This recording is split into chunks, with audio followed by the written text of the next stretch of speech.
Amber's husband, Carl, is an artist. Can you guess which one of these ladies is Amber?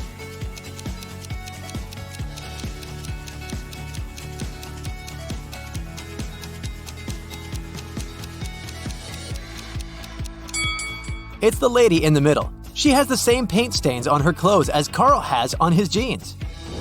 Carl gets an invitation to visit a mysterious fortune teller, Morgana. She has built a maze so that only smart people could reach her house. Which one of these routes should Carl choose?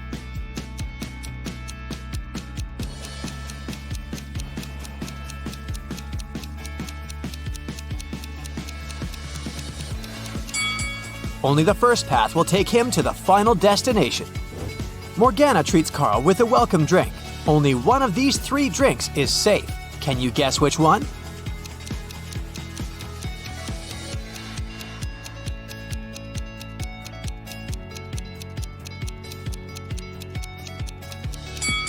The first drink. There's a human tooth inside the second glass, and there are too many flies around the third drink, so it's probably not fresh.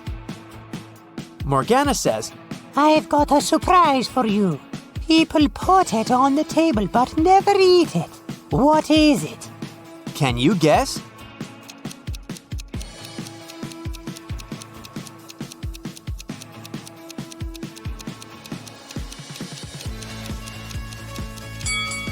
The correct answer is a pack of cards. Carl gets his brand new pack of cards. Morgana offers him a mind game. From the pack of 52 cards, she places 4 cards on the table face down and gives Carl 4 clues about the card. Card on the left cannot be greater than the card on the right. The difference between the first card and the third card is 8. There's no single ace among these 4 cards. Also, there are no face cards. And finally, the difference between the second and the fourth card is 7. Can you help Carl guess the values of all 4 cards?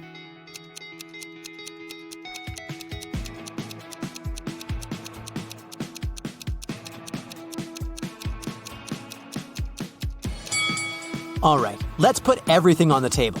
The task was to guess the value, so we can pay no attention to the suits. The first card has to be 2, and the third card has to be 10. There's simply no other way the difference can be 8. The first and the fourth clues reveal that the fourth card can only be 10. And, thanks to clue 5, we know that the second card amounts to 3. So here's the correct answer. Carl successfully solves the riddle. Morgana is impressed. She says, Now that I see you deserve my gift, I will give you a magic amulet that will turn you into the richest artist. These 3 tunnels lead to the room where the treasure is hidden. You must choose wisely if you want to stay safe. There's a rhino cuddling her calves in the first tunnel. The second tunnel is filled with gas, which is fatal for any insect. There are thousands of venomous snakes crawling around the third tunnel. Which way is more or less safe?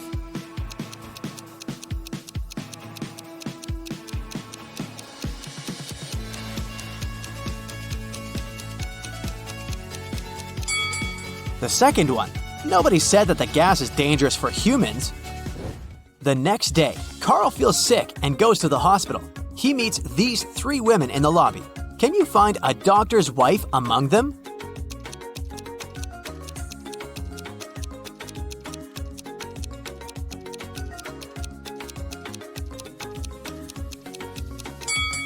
Take a look at the poster. This doctor is a dentist. The first lady is his patient. And the third one is his colleague, so the second lady is his wife.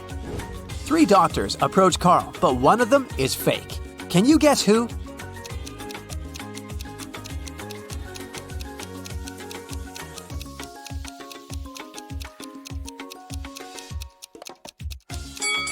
Take a look at this guy's badge. There's a female picture and a name on it, so he's probably an imposter.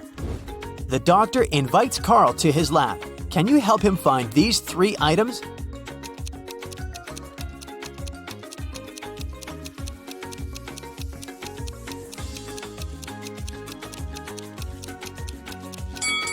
Here they are. In the evening, Carl arrives home. He spots 5 weird things about this place right away. Can you see them too?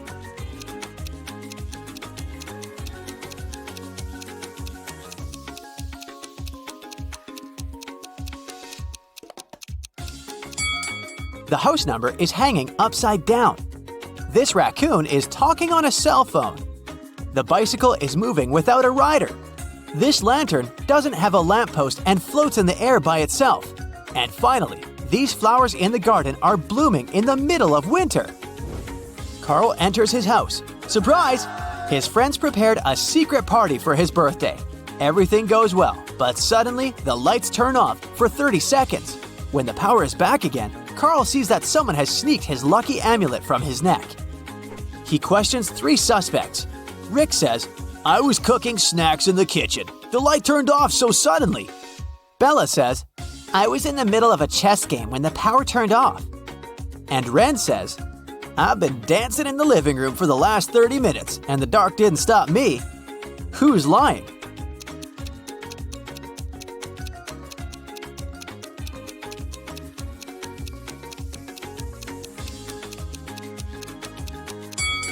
Bella. She said she was in the middle of her game, but all chess pieces are standing in their initial positions. Bella escapes with the amulet and flies away to Seychelles with her boyfriend Josh. Can you guess which one of these guys is Josh?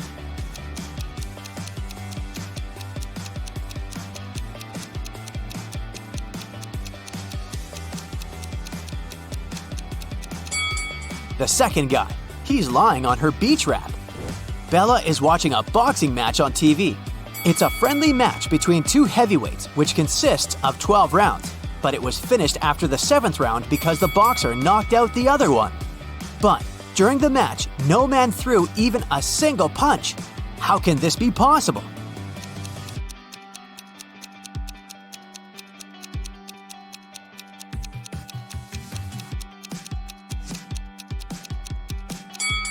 Easy. It was between 2 female boxers. In the hotel, Bella has only 3 neighbors on her floor. One of them is turning into a zombie. Can you guess who?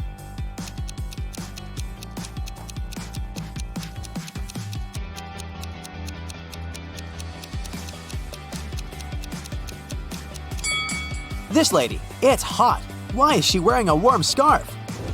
Bella leaves her hotel room to get some ice. 2 minutes later, she returns and finds out that someone had broken in. How did she know?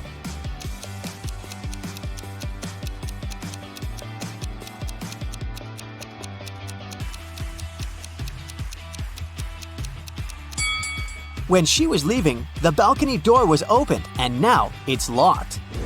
It was Carl who robbed Bella. He just took back his amulet and ran away to the roof. Unfortunately, now he's trapped on the roof of the hotel building. It's 200 feet high. There's a hook on the roof and another hook 100 feet down from it. Carl finds a 150-foot-long rope and a sharp knife. How can he climb down safely?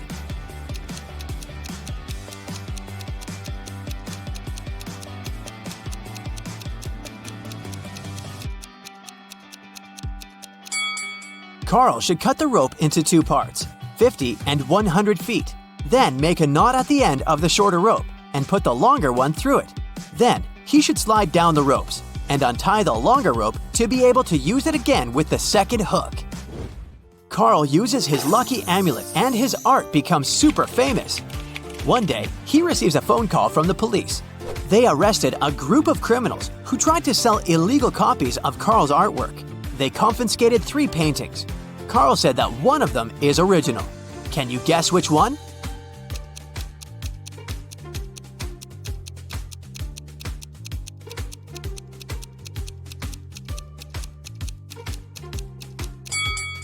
The first painting is a mirrored version of the original work.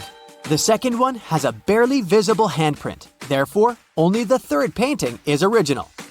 Carl exhibits a huge collage in a gallery. Can you spot any outstanding images?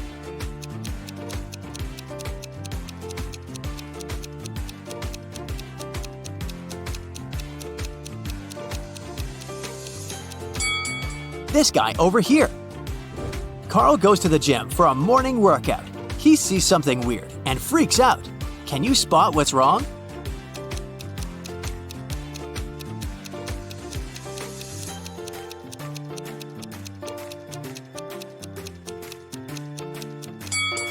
A huge spider is crawling out of the ventilation.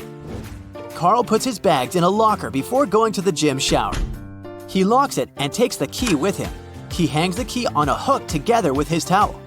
After bathing, Carl finds out that someone had stolen the key and robbed his locker. He questions 3 suspects, but all of them say they were taking a shower and didn't see anything. Who is lying?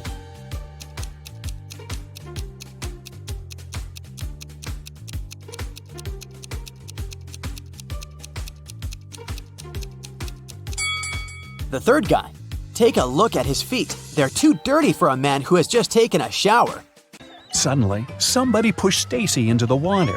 Down in the Sea Kingdom, Stacy met Neptune. He was sitting on his throne, surrounded by 3 mermaids. Neptune asked Stacy to return the pearl necklace to his wife. He had recently lost it, and Luke found the necklace on the shore. Can you guess which mermaid is Neptune's wife?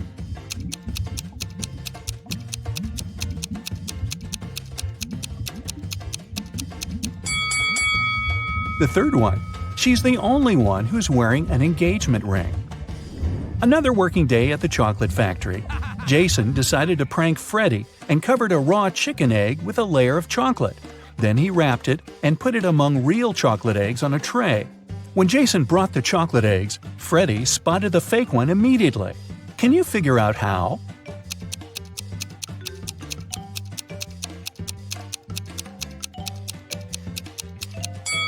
The real chocolate eggs are hollow inside, so they were rolling all over the tray when Jason was walking. But the raw egg is heavier, and it didn't move much. What about the dressing room? Any odd details?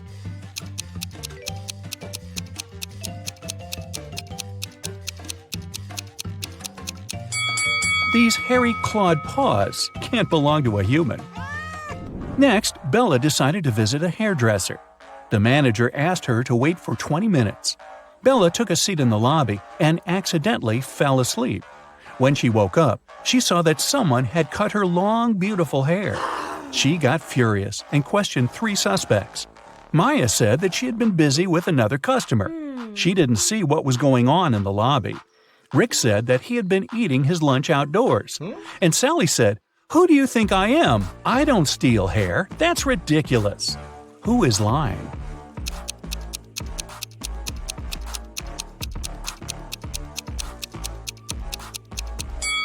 Both Maya and Sally had some cut hair on their clothes, but that doesn't prove their guilt.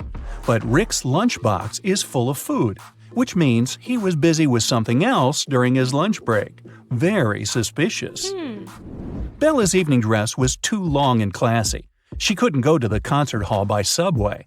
So the hostel manager, Fred, offered Bella to give her a ride if she cracked his tricky riddle. I have a neck and no head, 2 arms but no hands. I'm with you at school, I'm with you at work. What am I?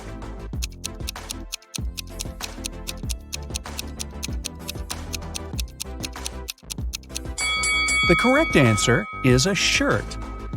During a break, Bella went outside to get some fresh air. She enjoyed the evening along with the other guests.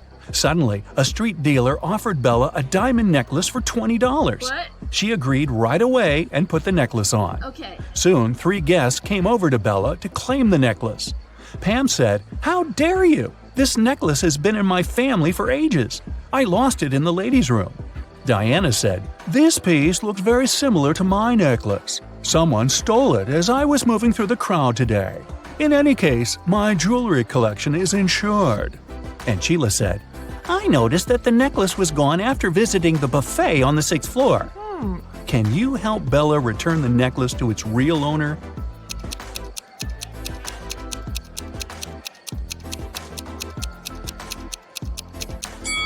The necklace belongs to Diana. The concert hall doesn't have 6 floors. Pam and the street dealer have similar tattoos on their arms, so they must be scammers working together. After the performance, Letitia invited Bella to the after-party, where Bella met Tyler. He claimed he was a famous violinist and showed Bella some pictures proving his luxurious lifestyle. But Bella realized that he was just a wannabe very soon. How did she understand it?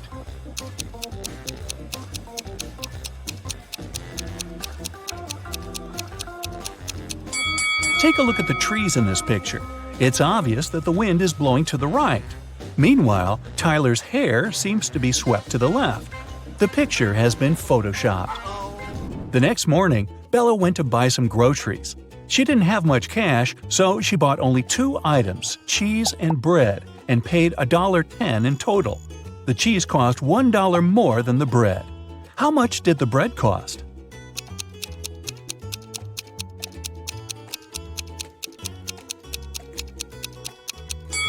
The most obvious answer would be that the bread cost 10 cents.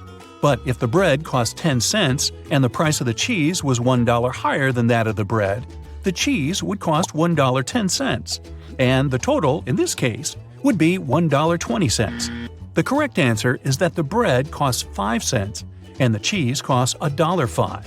This indeed makes a total of $1.10. Does that make sense? Cents?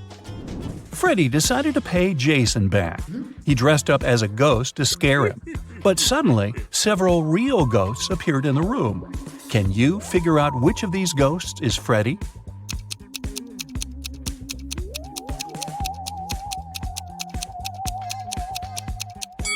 This guy over there. He's the only ghost who is not transparent at all. One evening, the factory was celebrating its anniversary. The management organized a party. All employees participated in a karaoke competition. Most of them all sang incredibly well and received gifts and flowers. But only 2 of the best singers, Nancy and Betsy, made it to the final. They prepared to face each other in one more round. But suddenly, Betsy fell to the floor, unconscious. Doctors claimed that she had been poisoned. But all the participants of the competition had eaten exactly the same food. Besides, the police checked the dishes and they were okay. Can you guess what happened?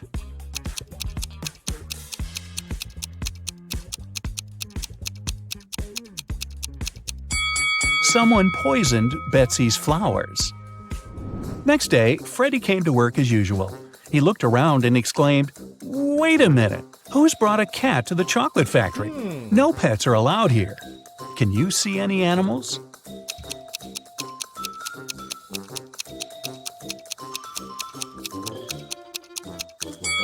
Here it is.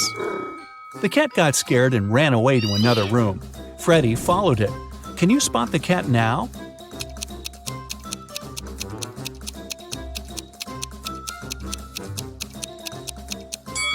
It's hiding over there. And again, Freddy failed to catch the cat. It ran out of the building and hid in the garden.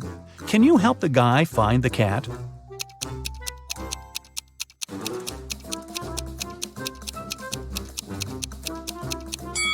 The poor animal is over there.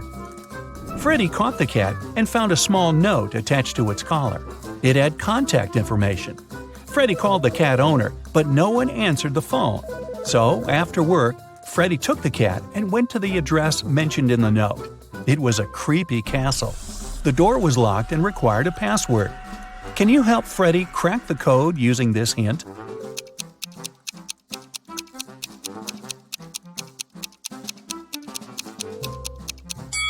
The password is rainbow. A gloomy old man greeted Freddy inside the castle. Freddy expected that he would thank him for bringing the cat back.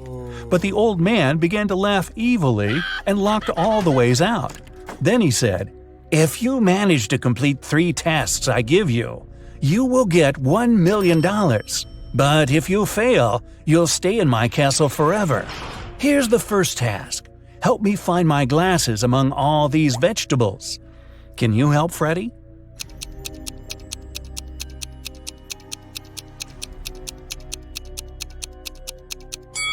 Here they are. The next task from the old man was to cook a potion and do it in the correct order. He gave Freddy this recipe. Can you help the guy?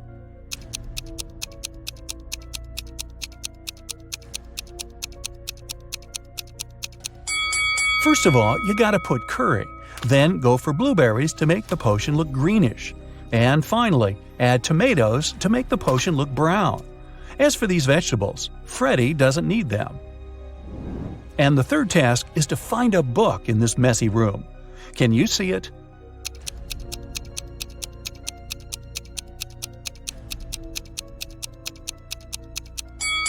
It's half hidden inside the sofa. Sam was walking in the mountains. He met a beautiful girl and spent the whole day with her. In the evening, he realized he didn't even know her name. He asked if he could take her out the next day. The girl agreed, but only if he guessed her name. Sam was upset, but luckily, the girl liked him too. She wrote something on a piece of paper. It was a hint. Can you figure out her name?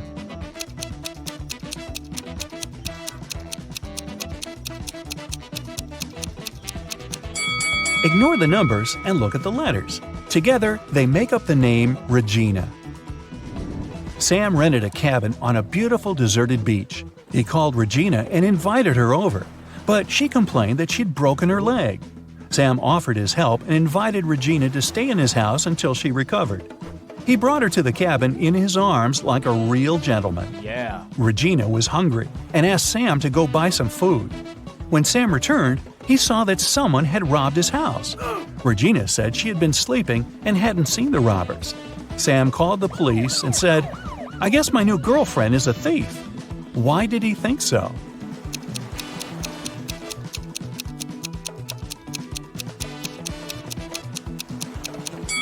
Take a look at the cast.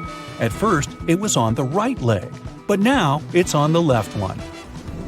The police arrested Regina. They also detained 3 suspicious men. Jake said that he had been walking with his dog nearby. Bill said that he had been taking pictures for his blog. And Fred said he always surfed on that beach. Can you guess which of them is Regina's accomplice in the robbery?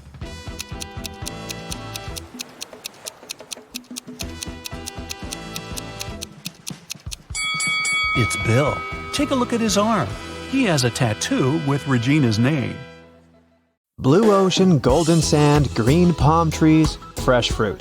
This place is like a paradise. It's good that Luke finally went on vacation. He's sunbathing, drinking cocktails, and enjoying life. Such a perfect day. Maybe too perfect. Luke's smile disappears. Nothing is real. 2 signs indicate that Luke is dreaming right now. What are these signs?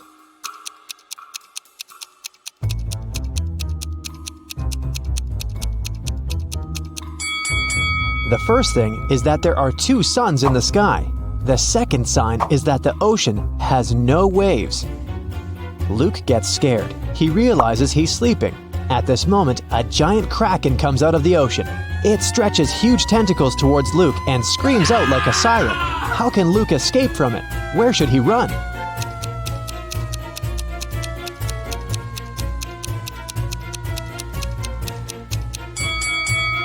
There's no need to run anywhere. This is a dream, and the kraken can help Luke wake up.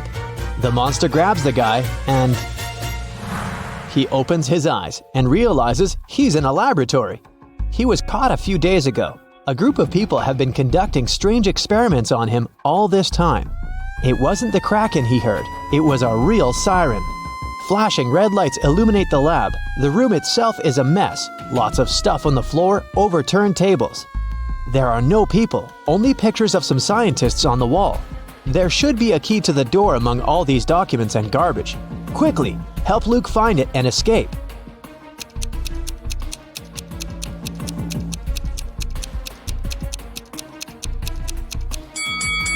And the key is hidden, not here.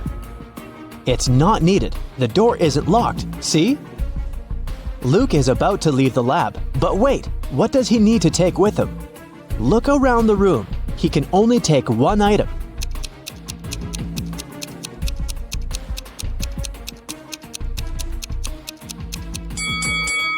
Luke should opt for the shoes. They're going to be useful outside. Luke puts on a pair of boots and gets out of the lab. He's in a long corridor. He sees several guards ahead. They start chasing after him. Luke runs away in the opposite direction. There are 3 ways in front of him. One corridor is filled with toxic gases. The second way is a bottomless dark abyss. The third corridor is so hot that the walls are glowing red. What should Luke choose?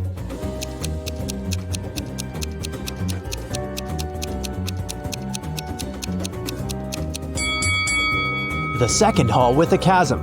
See how the light gets reflected from the abyss? This means there's a glass floor covering it, and Luke can walk on it.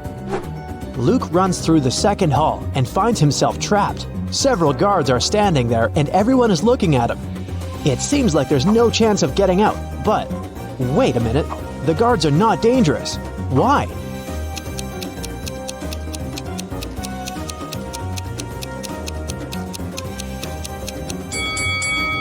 They're motionless because they're either well-done wax figures or real people who can't move for some reason. Luke leaves the room, and now he's in a long corridor again. The doors close behind him, guards are rushing towards him from the hall, and doctors are running from the other direction. What should Luke do? Hurry up, help the guy before they notice him.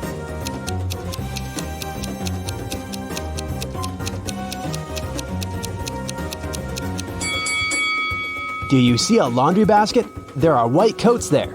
Luke should dress up as a doctor and walk past the guards.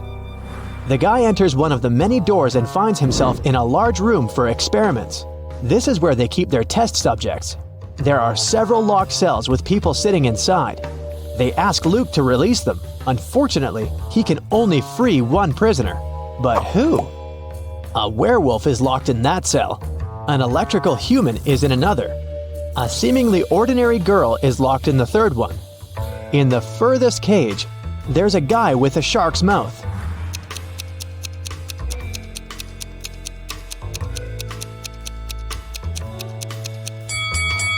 Luke should save the girl. Come on, all the other prisoners are scary monsters. Did you expect a trick? Sometimes the simplest answer is the right one.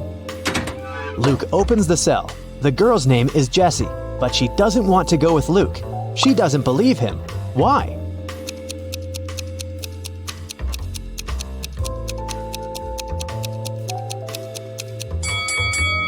Because Luke is wearing a lab coat. He explains to Jessie that he put on these clothes to remain unnoticed.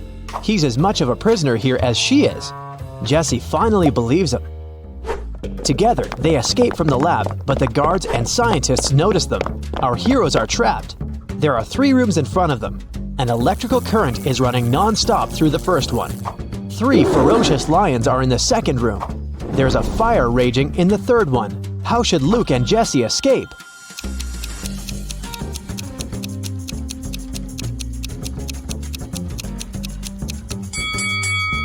They don't have to enter any of these rooms. In the corridor above them, there is an open ventilation hatch. These guys should help each other get in there. They crawl through the vent for a few minutes. Finally, they reach the elevators. But the heads of 2 creatures have got stuck in the elevator doors. One of them is a werewolf. The other is a zombie. Jessie and Luke can only save one of them. Who will survive without their help?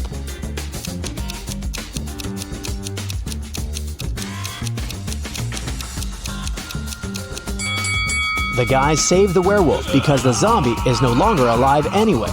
He can survive even without his head. The werewolf runs away while Luke and Jessie get into the elevator. The laboratory is located deep underground, so they go 40 floors up. The doors open, and they find themselves inside an old hut. Our heroes go outside and see a winter forest. Jessie and Luke run forward as fast as they can. They hear dogs barking and people screaming. The scientists are chasing them. The guys come to a crossroads. The first way leads to a lake. At the beginning of the second road, there's a sign, "Beware of wolves." The third road leads to a high cliff. Where should they go?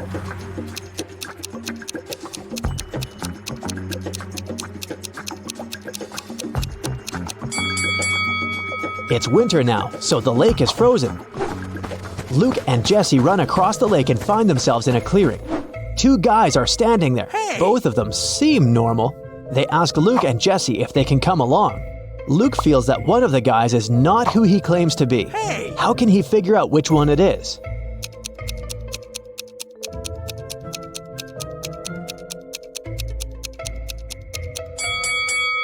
If you pay attention to the footprints in the snow, you'll see how this guy appeared here, but there are no footprints near the second guy.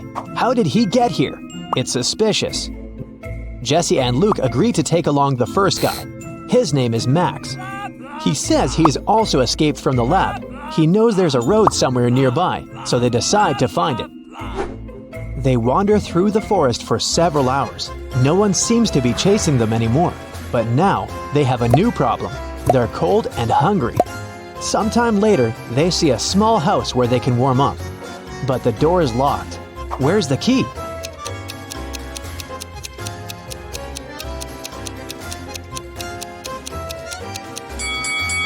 See this scarecrow next to the forest?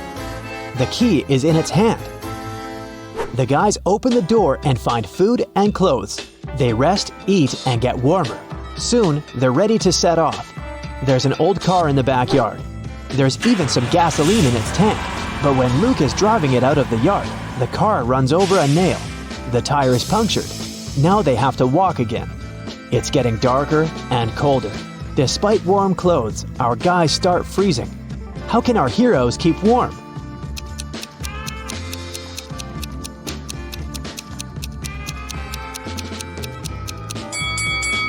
There are old dry leaves, moss, and grass under the snow. Luke, Jesse, and Max put all this inside their clothes. Yeah, they stain their t-shirts and sweaters, but they also create an additional layer of protection against the cold. Finally, they're near the edge of the forest. Through tree branches, the guys see a road illuminated by moonlight. They're saved. Now they only need to catch a car. Max, Luke, and Jesse walk along the highway and finally see headlights. Luke raises his arm to stop the car. A small pickup truck is slowing down. The driver rolls down the window and asks if the guys need help. Jesse quickly tells him everything that has happened to them. The driver asks them to get in the car, but Luke doesn't want to. He's sure that this man is one of the bad guys. How has Luke figured it out?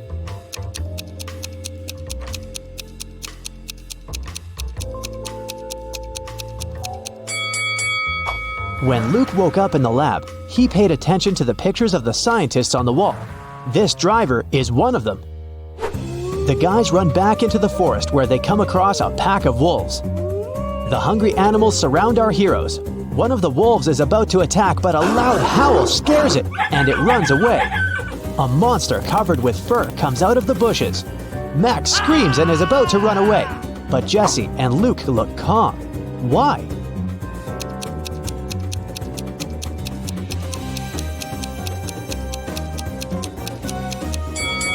Because this is the werewolf our heroes rescued from the elevator. They follow the monster. It leads them to a safe place. This is a small village hidden deep in the forest. Creatures that don't look like humans live here. Werewolves, bird people, merfolk, and humanoid trees. They used to be people, but the scientists changed the structure of their DNA. Now these creatures are going to destroy the laboratory to take revenge. While Luke, Jesse, and Max are resting, you have time to check your score and find out how useful you've been in this adventure. 0 to 3 points.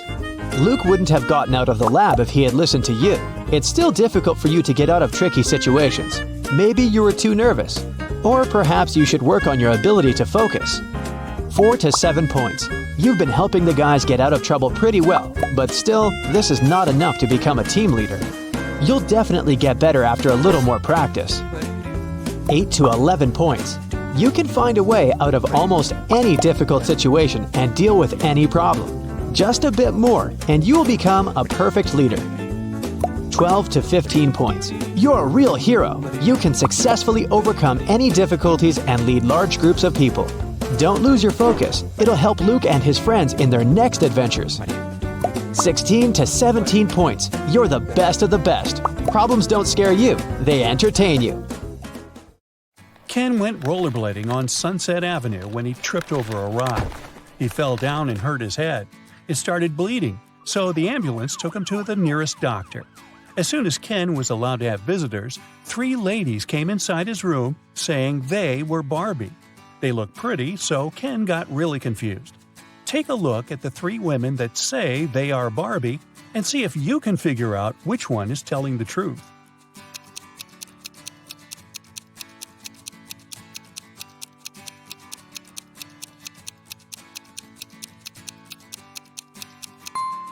It's the woman on the right. Since Barbie is a doll, she can't change her expression. If you look attentively, you'll see that the first woman is blinking, and the second woman has a wink on her face. This leaves us with the last woman, which is the one and only Barbie. After getting out of the hospital, Barbie suggested that they go get ice cream. Ken said yes, so they went to their favorite place. Barbie ordered a blue ice cream and Ken got a green one. When they were about to eat their desserts, a stranger came next to them and said one of the ice creams was poisoned. Take a look at the image. Can you tell which ice cream isn't safe to eat?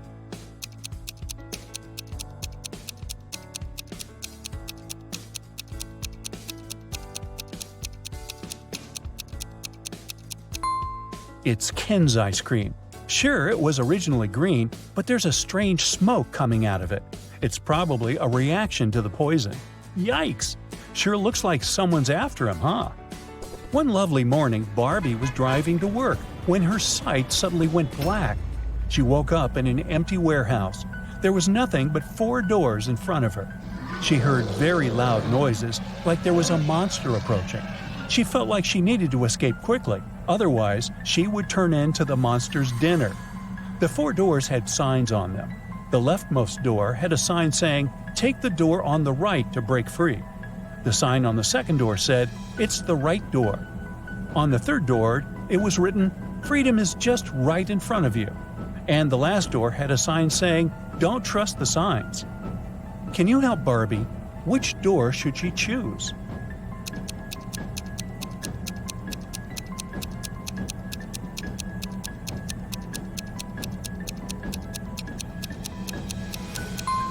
Well, there's a bit of wordplay here. Let's see why. Well, the first door says to take the door on the right. The second one says it's the right door. It doesn't say if it's the correct door, but the right door, as in the door on the right. The third door says freedom is just right in front of you. That just doesn't make any sense, does it? You can interpret that it's pointing to the door just on Barbie's right, and that is it. She should choose the last door. It says not to trust the other signs, but it doesn't say that they are false, does it? Marjorie is the owner of an organic farm. One morning she walked inside the barn and found all of last week's production of apple juice shattered on the floor. She was devastated. This was going to cost her a fortune. She asked her employees to clean it up. Meanwhile, she took the time to interrogate them.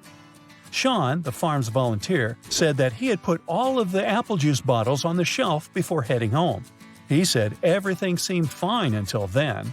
Becca said she had gone home earlier than usual because she wasn't feeling well.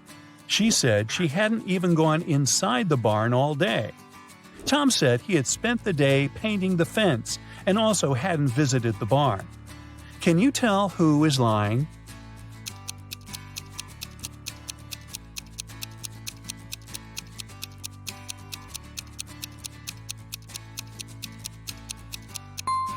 Tom is the one lying. Take a look at the fence behind them. It's definitely not painted. Linda was staying at a famous hotel where a lot of celebrities live. The glamorous building had 7 floors. 5 A-list celebrities were living on the ground floor, and 8 Hollywood stars were living on the first floor. On the second floor, there were 11 not-so-famous people. Each floor above those had 3 more celebrities living on it than the previous one. All of these people leave for work every day. Can you guess which floor calls the elevator the most?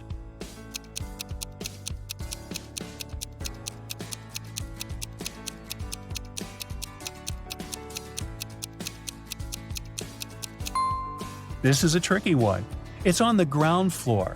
Any person staying on a floor other than the ground floor would have to call the elevator to reach their respective floors.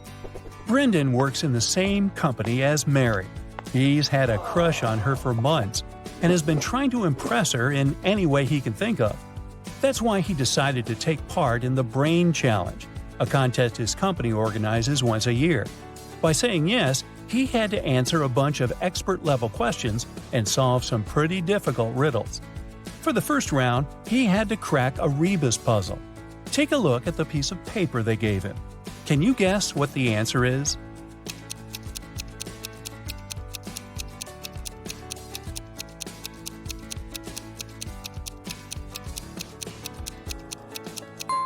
The answer was broken promises. Ooh, nice. For the next round, they took Brendan to a room full of random stuff. His task was to find a specific object. As a clue, they gave him a piece of paper that said, What goes up when the rain goes down? Look around and help Brendan find the object.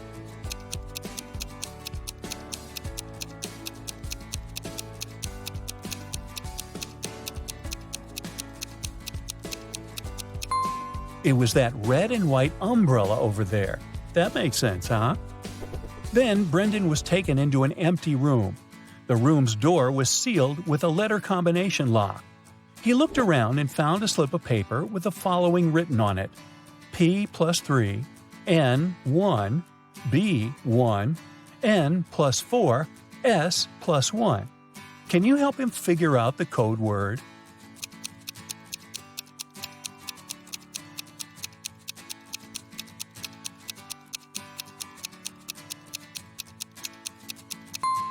It took Brendan a while to figure it out, but he was able to crack it.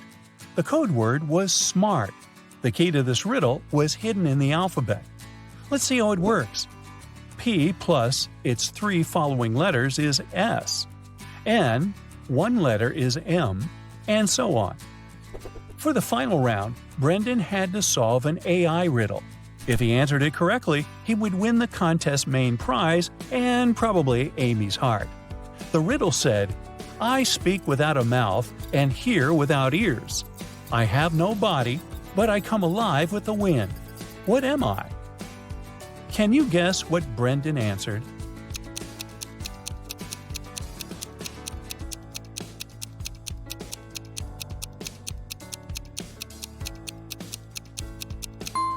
The correct answer is echo. Dave, a chief police officer, received a call late one night. Mrs. Brown, a famous chemist from UKC, went missing from her lab. Dave spent a few hours searching her lab and found a note with random numbers. It didn't look like a study she had been doing, so Dave guessed it must be a clue about where she was. The note read 26, 3, 58, 28, 27, 57, 16. Based on the note, Dave managed to find where Mrs. Brown was. He found the culprits, arrested them all, and freed the scientist. Can you guess what was written on the encrypted note and how he understood it?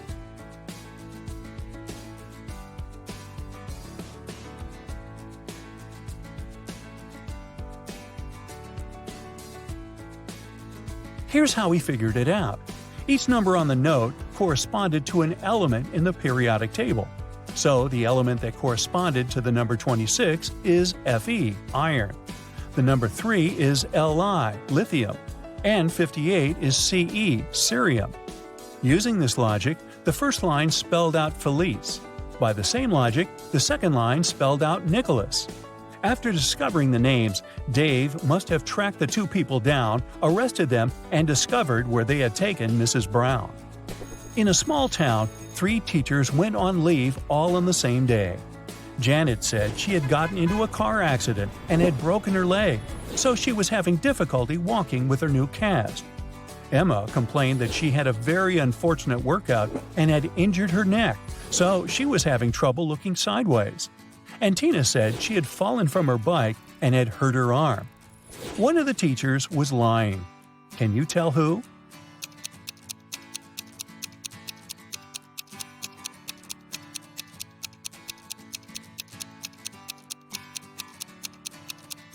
It was Janet.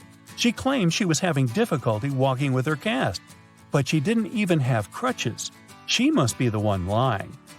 You walk through the streets. There's a warning on a post about lizard people charging at the inhabitants of the city. You remember investigating this case, but you couldn't find these reptiles. Now you need to go to the park. For several days, a large werewolf has been scaring the residents there. You know that the werewolf has a wife, and she is the only person who can calm the monster down and help him return to his human form. You have found 3 girls. Each of them might be the werewolf's wife that you're looking for. You ask his wife to approach him, but none of the girls admits she's the one you need. So you have to make your own choice.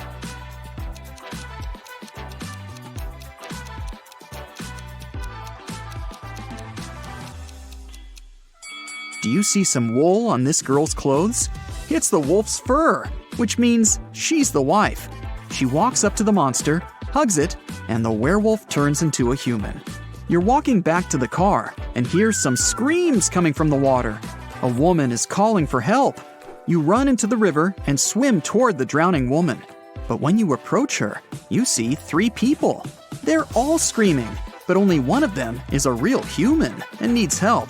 The rest are mermaids who want to lure you to their kingdom. How can you find out who the real woman is?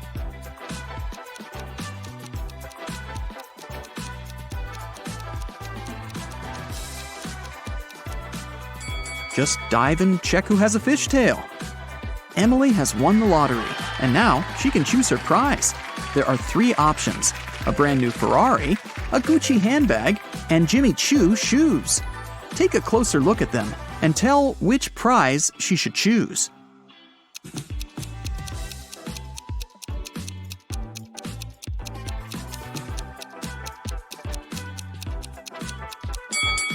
Emily should choose the handbag. The logos of Ferrari and Jimmy Choo are wrong, so the car and the shoes must be fake.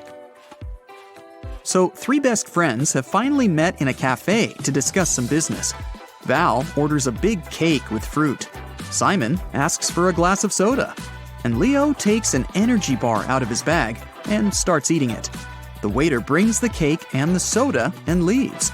Simon drinks from his glass, but Val doesn't touch the cake. Why?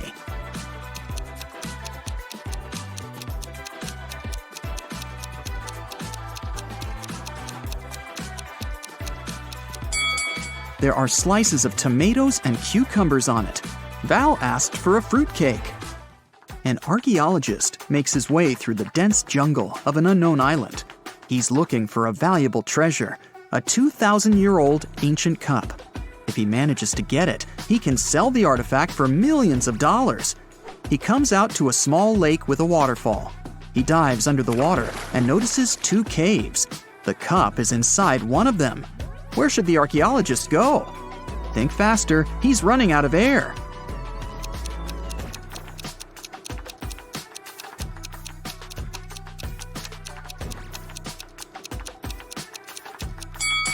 He needs to swim to the left cave.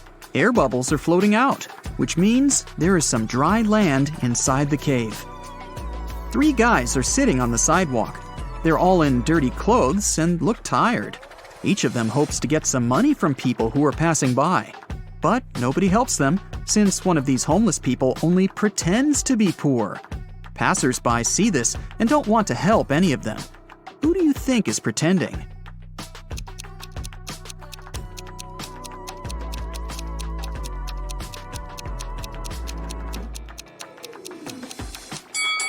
Look at this bald guy. You can notice a smartwatch on his wrist. Samantha has been wandering through the desert for several hours. The sand is so hot that she can't touch it. Samantha notices a tent far ahead. It's definitely not a mirage. The girl quickens her pace and reaches the spot. She finds a bottle of water, 2 eggs, and a frying pan inside. Samantha quenches her thirst. Now she feels hungry. But it's dangerous to eat raw eggs in the desert. You can get food poisoning. Samantha decides to fry the eggs. She wanders around, trying to find some firewood, but sees nothing but endless dunes. How can Samantha cook the eggs?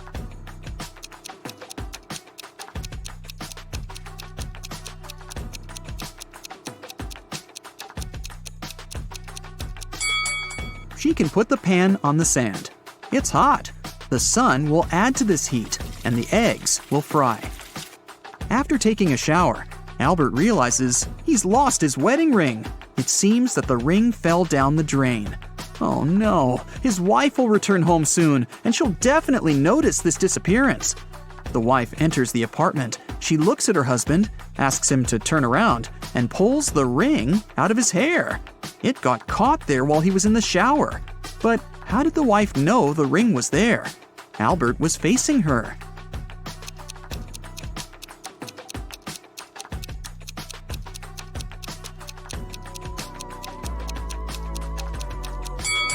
There's a mirror behind Albert. The wife noticed the ring in the reflection.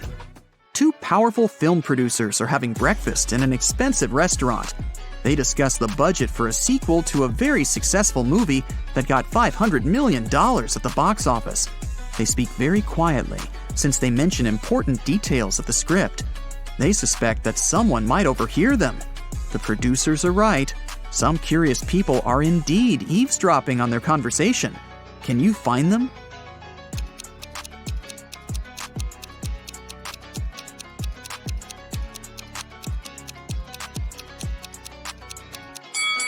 There's a guy at the next table holding a magazine upside down. Obviously, he isn't reading it. He must be listening to the producers. That girl over there is a journalist. There's a camera lens sticking out of her backpack. See? She will post a video, and fans will be able to read the producer's lips. That man is eating a salad, but you can notice a microphone hidden in his long hair. 3 people are standing in line in front of an ice cream cart. The first guy is taking a cone from the seller. The guy behind him is nervous. His hands are in his pockets. The third guy is looking at something through binoculars. Which of them is a police officer?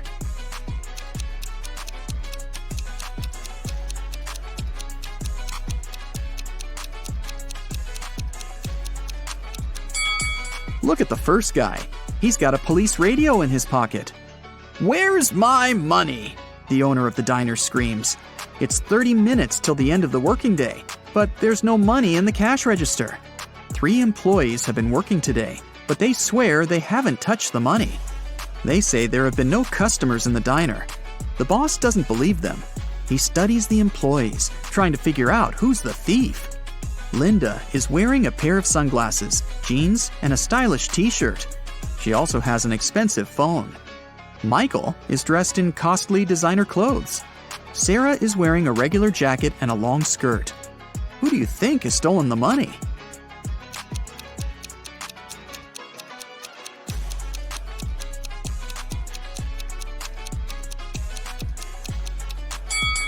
They're all telling the truth. Look at the sign on the door. Open, it says. This means people passing by the diner see the closed sign. The employees simply forgot to turn it over, and that's why there have been no customers. Starry sky, fresh cool air, endless dunes, a small campfire, and a tent. This place is a fairy tale. Sarah has always wanted to spend a night in a desert. She takes pictures of the stars, drinks hot tea from a thermos, and enjoys life. It's a perfect night. Too perfect. The smile disappears from Sarah's face. Everything is not real. 2 signs indicate that Sarah is sleeping now. What are these signs?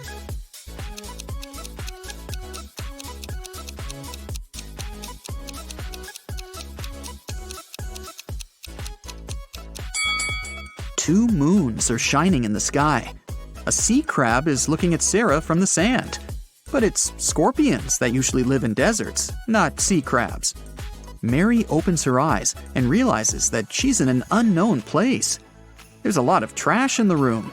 A red lamp is flashing from the ceiling. Something must have happened here. Mary can leave through the door. It's open. But wait, she needs to take some useful stuff from the room. But what? She can only choose 2 items. Which ones?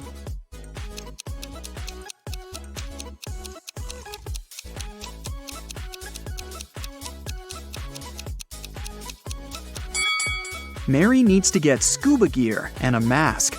Look at that small window. Fish are swimming by. Mary is underwater. The Millers and the Johnsons are going on a vacation. Can you tell which family has a daughter?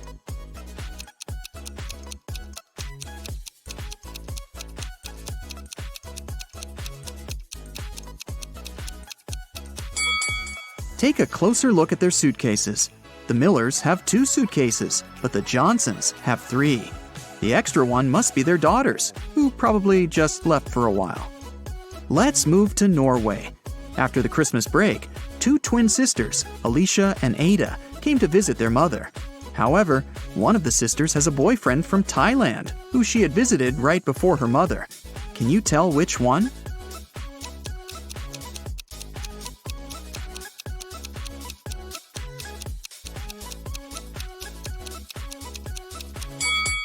Norway is a cold country in the north. Also, it's winter. But unlike her twin sister, Ada is tanned. It's probably because she just spent her vacation in some warm country, like Thailand, at her boyfriend's place. So it must be her. Henry and Mia lived together in New York. They wanted to run away from big city life and celebrate their anniversary in the wild. So the guys used a special online service and found 3 available options nearby. Bob offered his cozy treehouse in the woods for a reasonable price. Julia offered this fancy geodesic dome with all conveniences. It's a 2-hour drive away from New York, and Crystal offered an old mansion that she'd inherited from her granny. Can you help the guys make the right choice?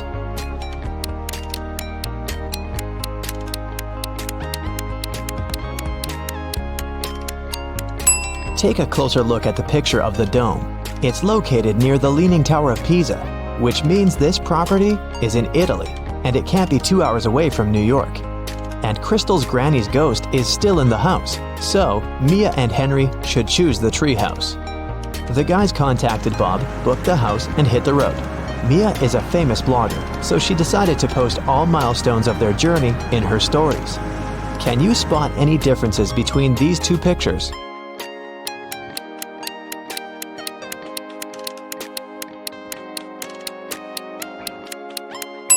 Here they are. What about these 2 pictures?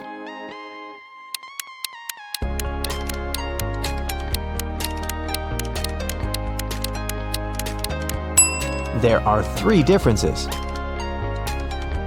What can you say about these 2? Can you see 3 differences?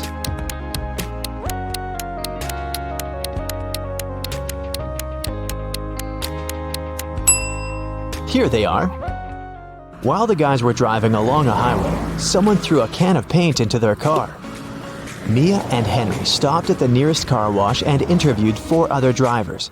Bill said, "My truck has to be perfect. I'm going on a date this evening." Jack said, "I'm going to meet my business partner at the airport. I want to leave a good impression." Lily said, "Honestly, I don't need to have my car washed. I just stopped here to visit the restroom." Ryan said, "My boss gave me this coupon so that I could wash my car for free." Who stained Henry and Mia's car?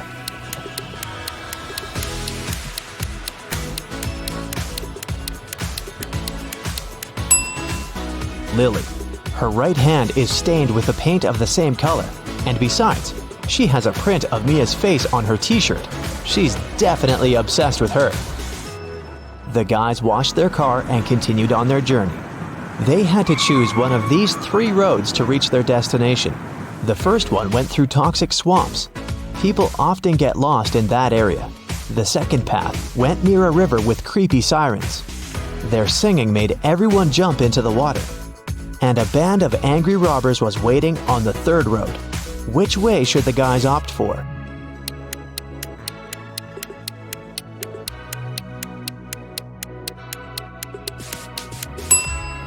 The second one. They can close all the windows, turn some music on, and drive past the sirens very fast.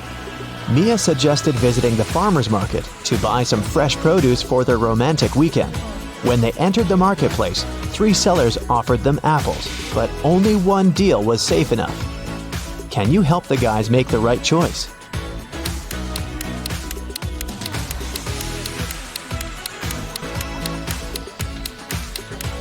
Seller number 1 offers very old apples. Take a look at the date on the box. They expired 5 years ago. Seller number 3 offers very beautiful apples. But pay attention to his assistant. She's putting shoe polish on the apples to make them look better. So, Mia and Henry should pick the second seller. Henry and Mia left the market and put all their purchases into the car. Suddenly, Henry realized that he'd left a bag with cabbage at the farmer's stall. He returned but couldn't find the bag. Henry questioned 3 people he saw nearby. Vera said, "I only eat fruit, mister. See, I've got bananas and apples." Bella said, "Yes, I saw your bag. The seller put the cabbage back on the shelf." And the seller said, "I don't know what's going on here. I spent the last 10 minutes in the bathroom." Who's lying?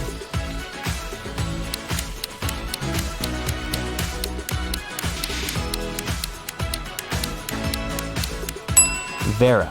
She hid the cabbage under her elegant hat. Finally, the guys reached their destination. The treehouse is even better than in the photo, but can you spot anything weird in this picture?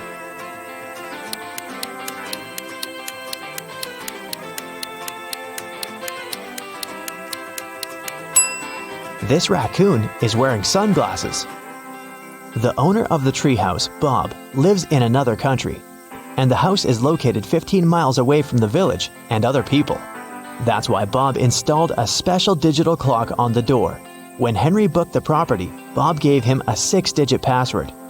But unfortunately, Henry had lost it. Here's a hint. M80. Can you help the guy crack the code?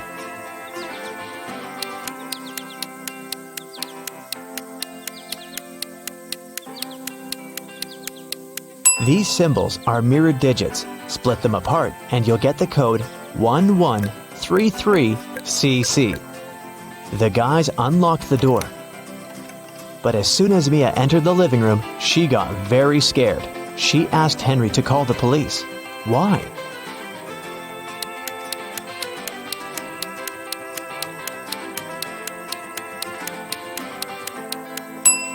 The treehouse is in the middle of nowhere. Who lit the candles and the fire? The house was locked. Henry checked all the rooms, but found no clues. What about you? Any ideas who that could be?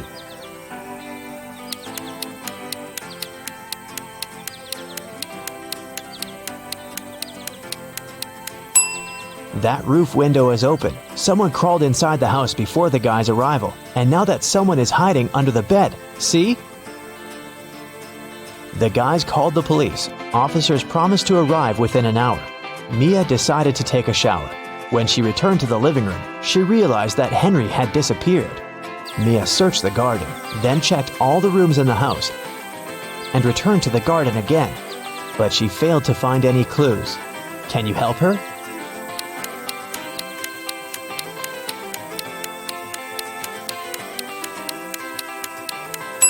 The hot tub was open when Mia began her search, but now it's closed.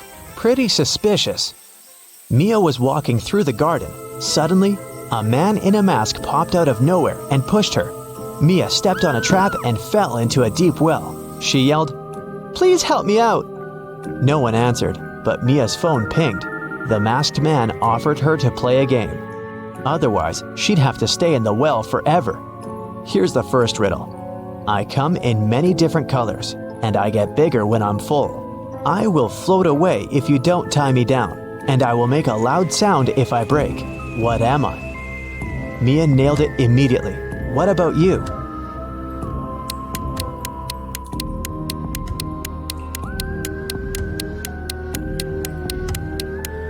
The correct answer is a balloon. Here's the second question.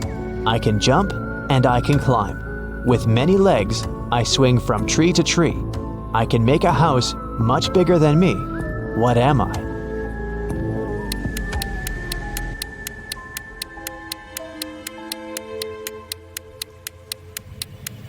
Have you guessed? It's a spider. And the final question. I come out at night without being called. I'm lost in the day without being stolen. What am I? Can you help Mia?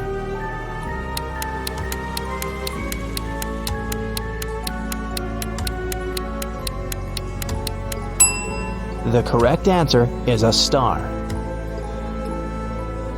A hatch opened at the bottom of the well. Mia went through it and got into a creepy basement. There, she found 3 ways to freedom, but every door hid some danger. A fire-breathing dragon was sleeping behind the first door. The corridor behind the second door was filled with high-voltage wires. And a vampire was waiting behind the third door. Suddenly, a message appeared on the screen of the girl's phone. Hurry up! Soon the walls will close in and smash you. Which way should Mia choose?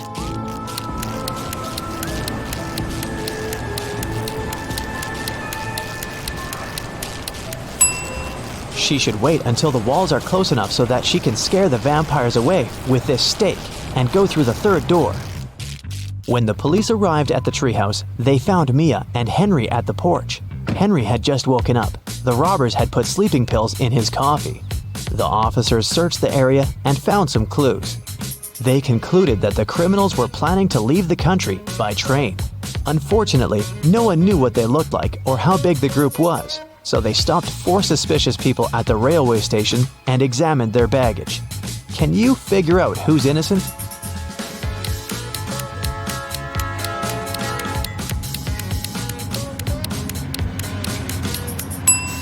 Why would a bald man need shampoo? And this supposedly blind person has a flashlight. This guy is carrying 3 tubes of toothpaste, but no single toothbrush.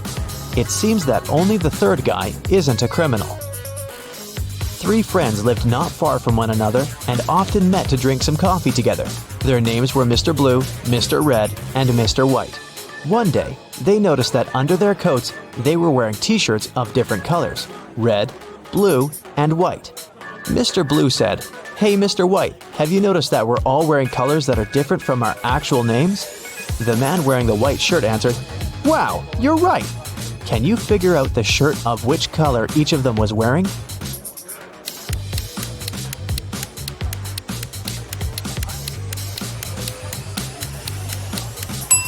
Mr. Blue can only be wearing white or red, but we've already learned that someone else is wearing the white shirt. That means that Mr. Blue can only be wearing the red shirt, and Mr. White can only be wearing a blue or red shirt. And the red shirt is already taken, so Mr. White is wearing the blue shirt. Then Mr. Red is wearing the white shirt.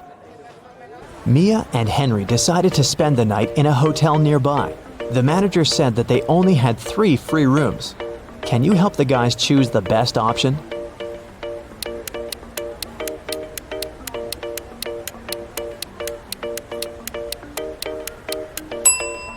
This room doesn't have any doors. That's weird. And this room has a cracked mirror on the ceiling. It's too risky. The second option looks pretty safe and nice. The guys checked in, and Henry asked Mia, "Well, where do you want to go now?" She answered with this riddle: "You used to visit me when you needed to know, but I've been lonely since the internet was born. What am I?" Have you guessed?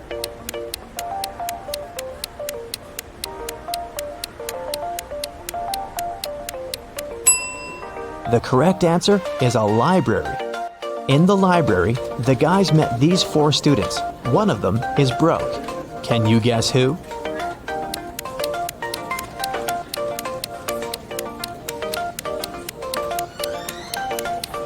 Student number 3.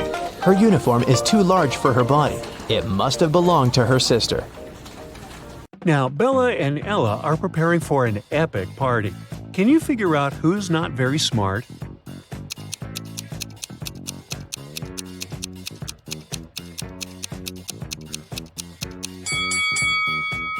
Even though Bella looks as if she's about to touch a hot iron, the device is actually unplugged, so she probably won't burn herself.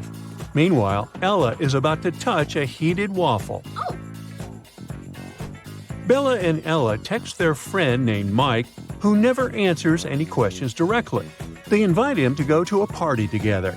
Mike's answer is kinda weird. "Sorry, no money. Job and job." Now, can you help the ladies crack Mike's message?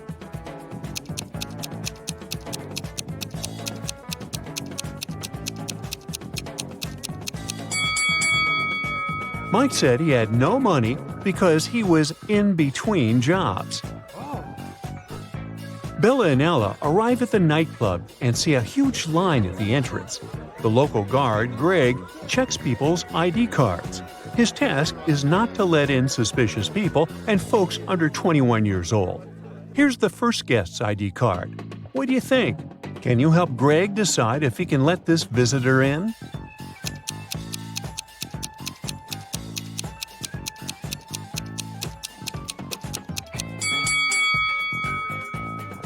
She seems fine. Let her in. Yes! Here's the next guest. What do you say?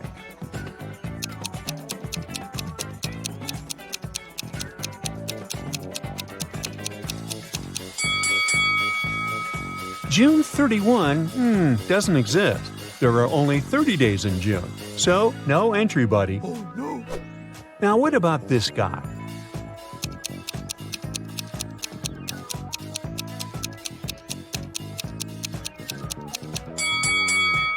Something's wrong with his birth date as well. There was no February 29 in 1977. That wasn't a leap year. And what about this lady's ID?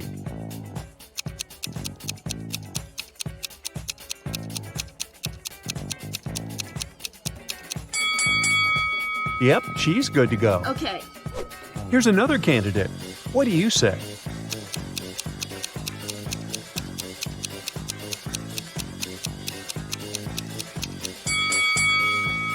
Well, he's 22, so he seems fine.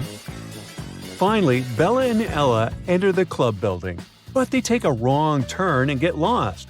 Finally, they enter an old-fashioned two-story hallway with a beautiful fountain in the middle of the room.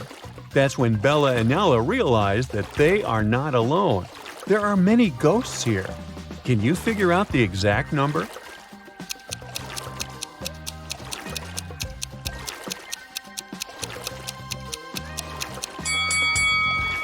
There are 7 ghosts in this space. One of the ghosts is hiding inside the fountain. And the lady over there is not a ghost. She's standing on her feet and she's sweating. So she's very much alive. The lady is the owner of the property. She says, "To get out of this place, you have to crack the following puzzle. Can you help Bella and Ella figure out what number is hiding under the question mark?"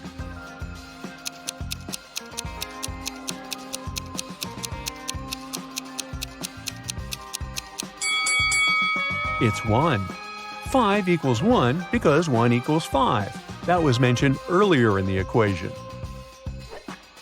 Bella and Ella are very hungry. Finally, they get to the party and see 2 tables with snacks. Although they look identical, there are 5 differences between them. Can you spot those details? Feel free to pause the video if you need more time.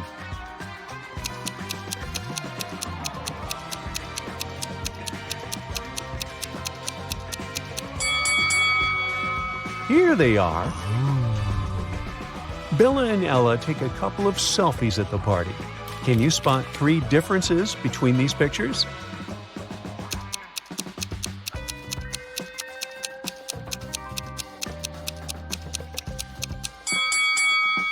Ah, 1, 2, and 3. Bella goes to the dance floor, and Ella stays on the sofa.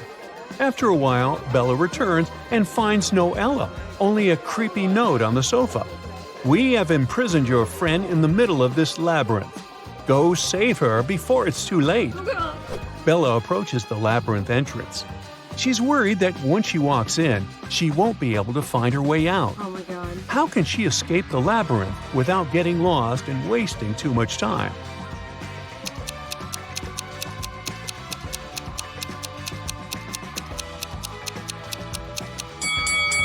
She should put her right hand on the right wall and go forward, touching it at all times. She'll be walking into traps along the way. But if Bella follows the right wall, she'll get out of traps and will eventually find her way out of the labyrinth. Let's take a look at this labyrinth from above. Can you help Bella find the correct path?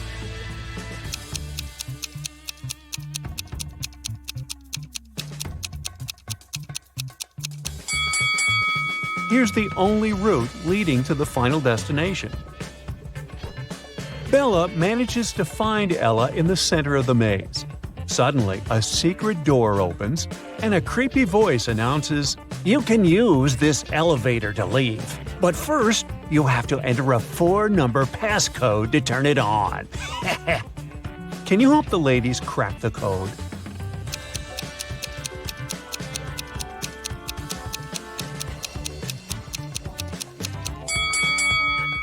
Take a look at the 4 symbols on the elevator. It's a hint.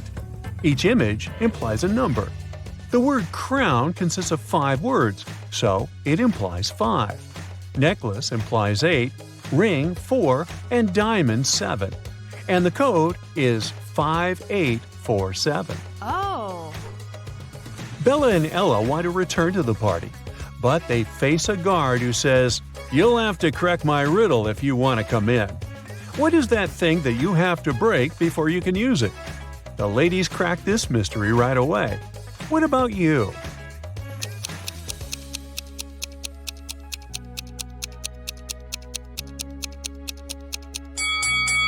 The correct answer is an A. Yes! Bella and Ella are walking down the corridor. They face a locked door. There are 5 buttons on the door, but only one of them will let Bella and Ella pass. If they choose the wrong one, the door will get blocked forever. Can you help them choose the correct button?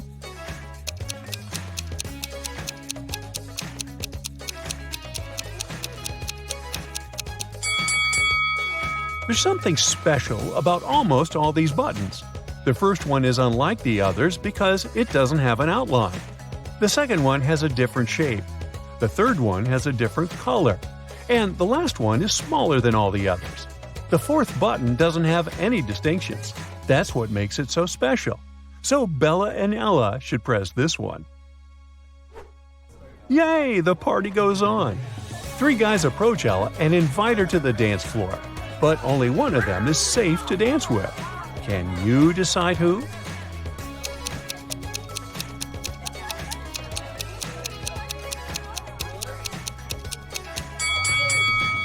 The first guy has too many spikes on his clothes. He might accidentally scratch Ella. And the second guy is a sorcerer. He has a love potion in his pocket, so he can't be trusted either. Therefore, Ella should pick the third guy. Bella takes a picture of Ella on the dance floor. She freaks out right away. Oh my god. Why?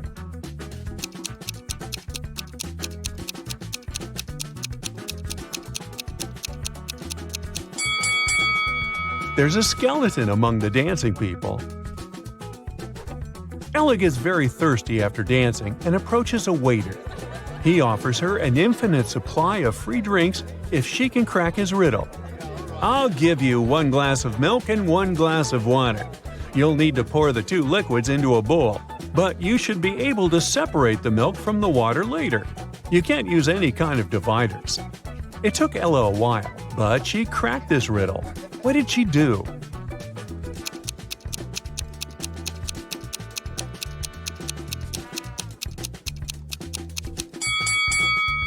She poured all the water into a bowl and froze it. After that, she added the milk. Oh. Finally, Bella and Ella leave the party and enter a supermarket to grab some snacks. They see 2 ladies. One of them is married to their friend Mike. Can you guess who?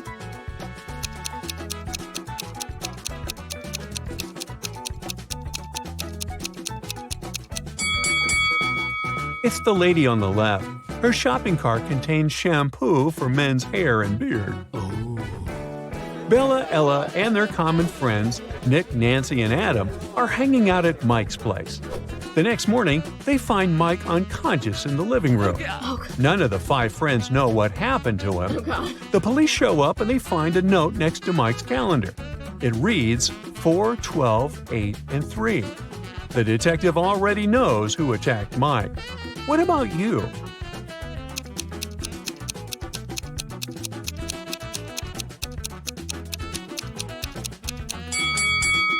It was Adam.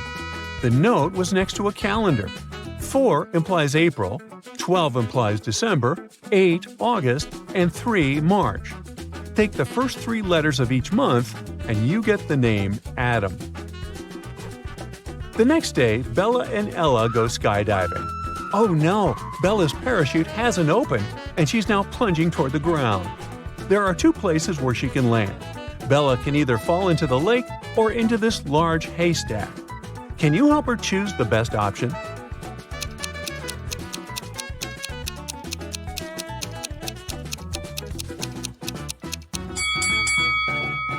Bella should try to fall on the hay. Can you see those creepy crocodiles hiding near the lake? Bella manages to land safely. She meets Ella and they go camping.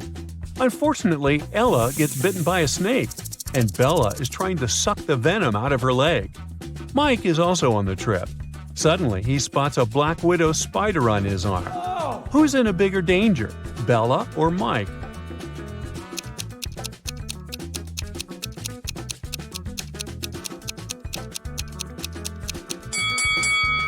Bella. If she has any scratches in her mouth, the venom will get inside her bloodstream. As for Mike, black widows rarely bite people, and the bites are rarely fatal. Are you ready for a new detective journey? Then buckle your seatbelts and let's go. Mary was walking through the park when she spotted a hungry kitten.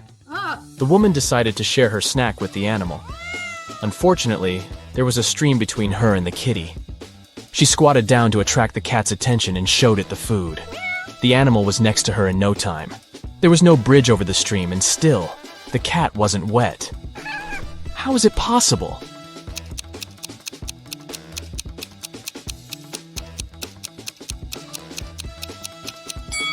It happened in the winter and the stream was frozen. In a lake, there is a patch of lily pads. Every day, the patch doubles in size. If it takes 48 days for the patch to cover the entire lake, how long will it take for the patch to cover half the lake?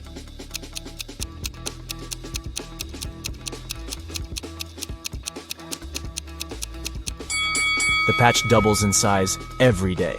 So on the 47th day, the patch will be half the size it is on the 48th day. You are in a place called Bobby's World, and there is only one law there. There is a mirror, but no reflection. There is pizza with cheese, but not with ham. There is pepper, but no salt. There is a door, yet no entrance or exit. What is the law in this strange world?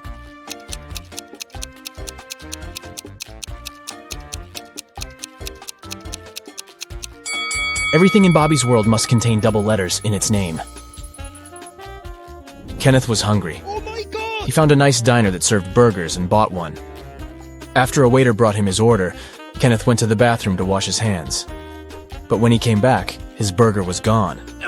The guy looked around the diner and understood who had taken his lunch. Can you figure it out?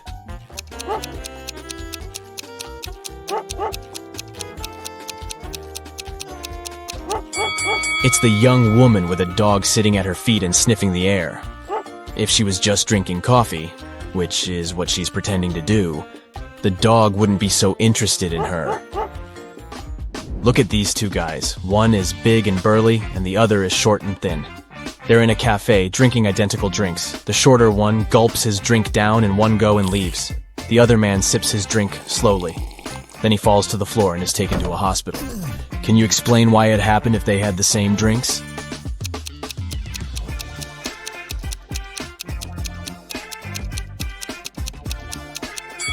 The drinks contained poisoned ice cubes. The man who enjoyed his drink gave these ice cubes time to melt and release the poison, while the other man didn't. An Arab sheikh told his two sons that they had to race their camels to a distant city to see who would inherit his fortune. The one whose camel arrived last would win. After wandering aimlessly for days, the brothers asked a wise man for advice. After listening to his opinion, they jumped on the camels and raced as fast as they could to their destination. What did the man tell them?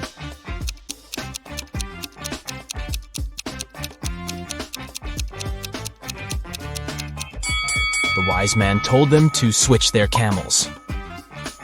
Look at these two guys. They're wearing similar clothes, both holding coffee cups, and in general, seem to be perfectly okay. But one of them is a werewolf in disguise. Which one?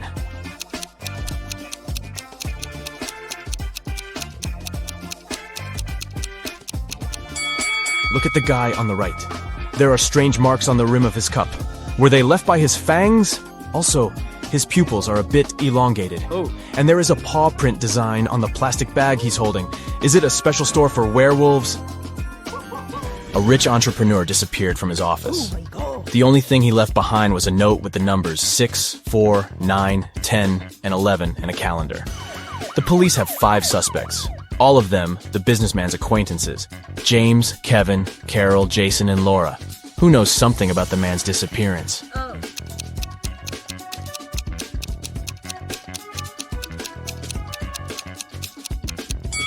Jason.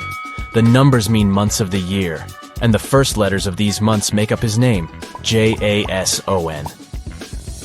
A furious traveler at the airport claimed the contents of his baggage had disappeared. When I got my suitcase, it was empty.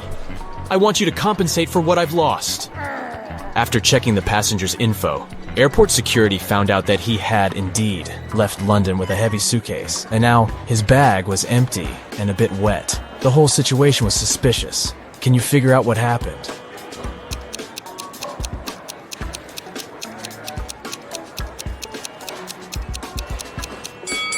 the passenger left London with a suitcase full of ice. During the flight, the ice melted, and the man demanded compensation for the lost belongings. Matthew bought a new smartphone and a phone case. He paid $510. The gadget cost $500 more than the case. How much did Matthew pay for the phone?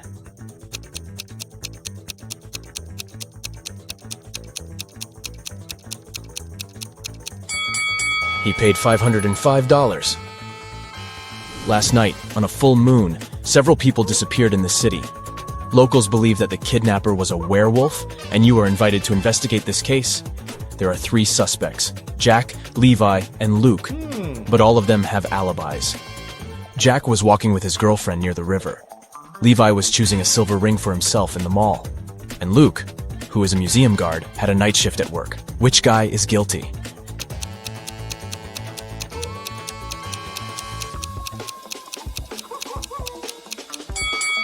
Jack was walking under a full moon and didn't turn into a werewolf. Levi wasn't afraid to put on silver rings. The werewolf and potential kidnapper is Luke. Detective Black's assistant, Josh, was late for work. When he arrived, he told his boss the following story. I was driving along the highway when I saw an unconscious man lying on the left side of the road. I picked him up and took him to the nearest hospital. Finally, he came to his senses. He told me he had been pushed out of a moving vehicle, but the bag with all his money and documents was left inside. Strangely, Detective Black told Josh that the man had lied to him. How did he figure it out?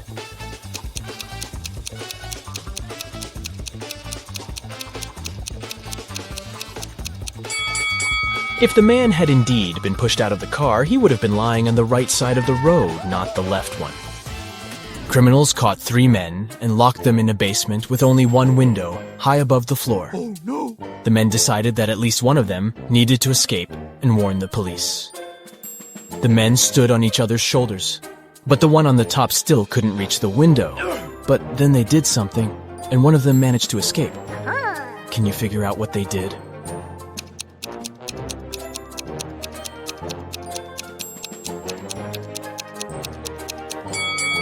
The tallest of them climbed on the top, and since, proportionally, this man also had longer arms, he managed to reach the window. You find yourself in a room with no windows. There are 3 doors leading out of the room. Suddenly, a big screen on the wall lights up. You read, "Behind each of these doors there is some danger. The first door leads to a scorching hot desert, several steps, and the sun will burn you. Behind the second door, there is a hungry alligator that hasn't eaten for a year. And the third door hides a pool with icy water. To get to freedom, you'll have to swim across it. Which door should you choose to survive?"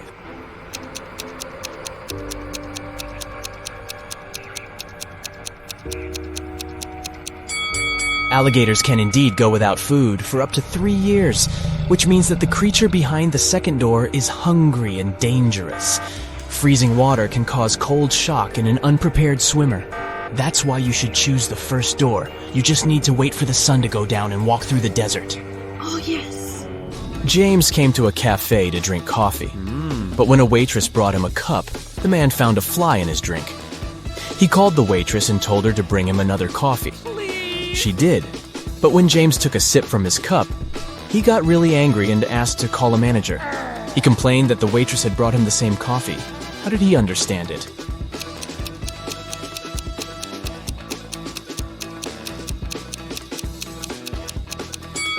The new coffee was already sweet because James had already put sugar in his first cup before finding the fly.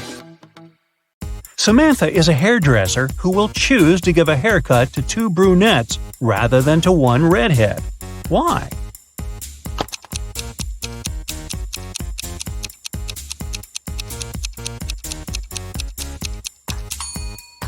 It's obvious. This way, she will earn more. Both Mark and Daniel had a box of chocolates each. There were 12 chocolates in each box. Mark ate some sweets, then Daniel opened his box and ate the same number of chocolates that were left in Mark's box. How many chocolates do the guys have together now?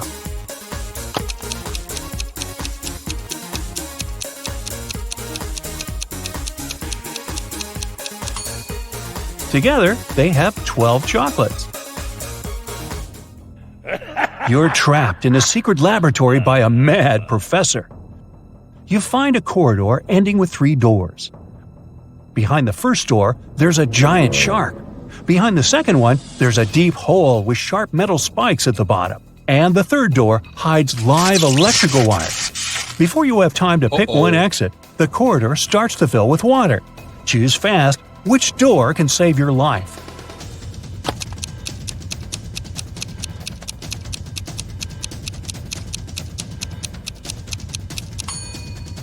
Choose the second door. As soon as the corridor fills with water, you'll be able to swim over the spikes. Can you find 3 differences between these 2 pictures?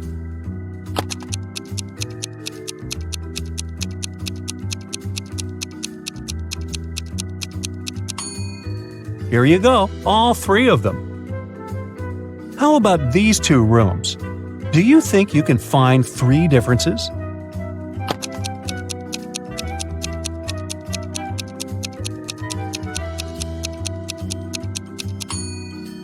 If you've spotted them all, congratulations!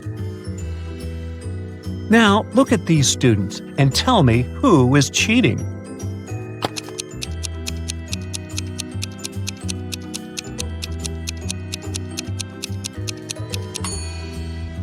It's this girl wearing a white t-shirt. She has the answers to the test written on her arm.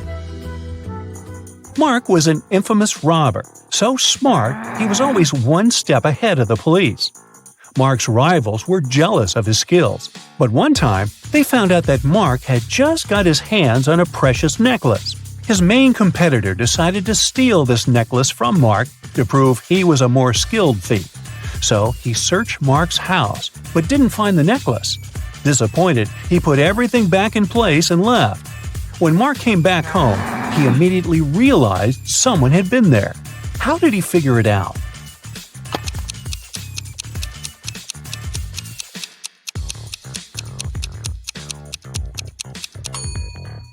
The bed is the clue. It looks different than before the rivals' visit. Look at these people attentively. All of them are teachers, but one teacher is fake. Can you figure out which one?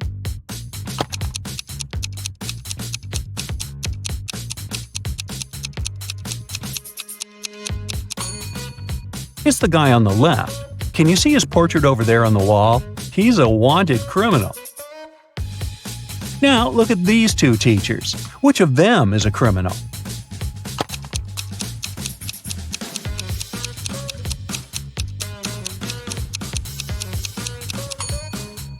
It's most probably the lady on the left. Look, there's something red on her sleeve. Is it blood? Put on your detective hat and tell me which grandma is not dangerous.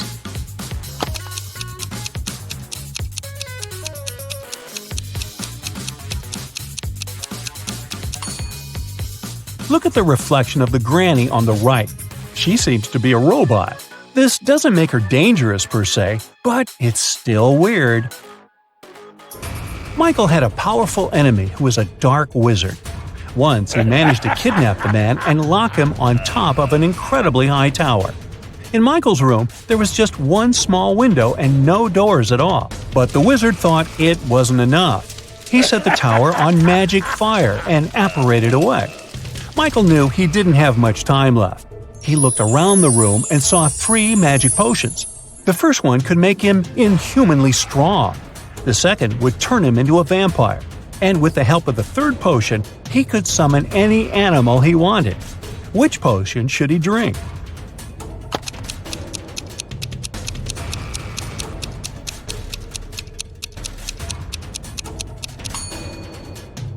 Well, even if he destroyed the tower with his newly acquired strength, it wouldn't help him with the magic fire.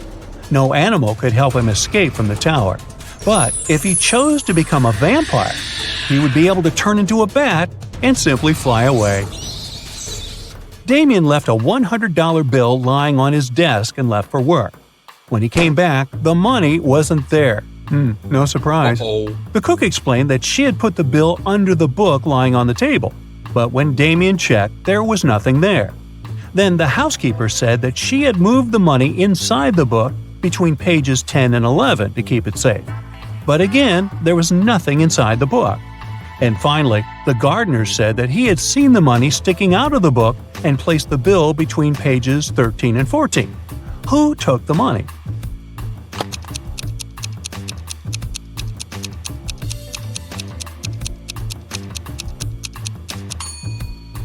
It was the gardener.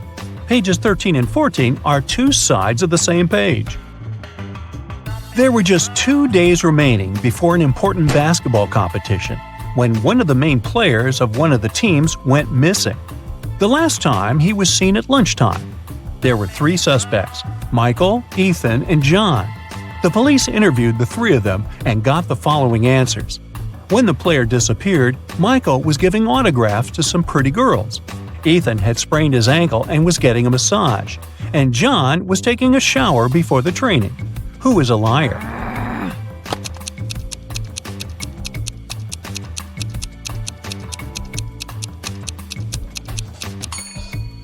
It's John. It doesn't make any sense to take a shower before the training.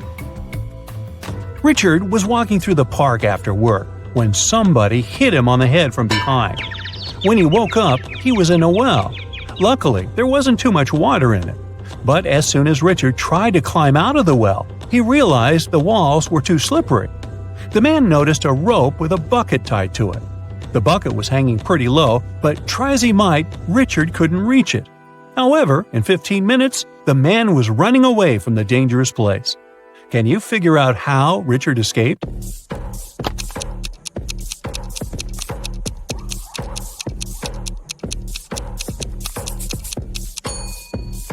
The man took his shoes off and threw them into the bucket. It got down, and Richard managed to escape. On the outskirts of town, there was a haunted house. A group of friends decided to check if the house lived up to its reputation. They went there at night, but as soon as they reached their destination, one guy refused to go inside and tried to stop the others. But they just laughed at him and entered the place, leaving him behind. He heard some terrible crashing sounds coming from the house, and then everything went still. The guy never saw his friends again. How did he understand there was something seriously wrong with the house?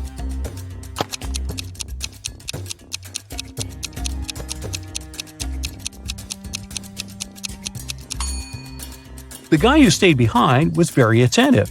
He noticed that there were lots of footprints leading towards the house, but none going away. Captain Black was on the bridge of a spacecraft when the engineer informed him they had problems with the engine.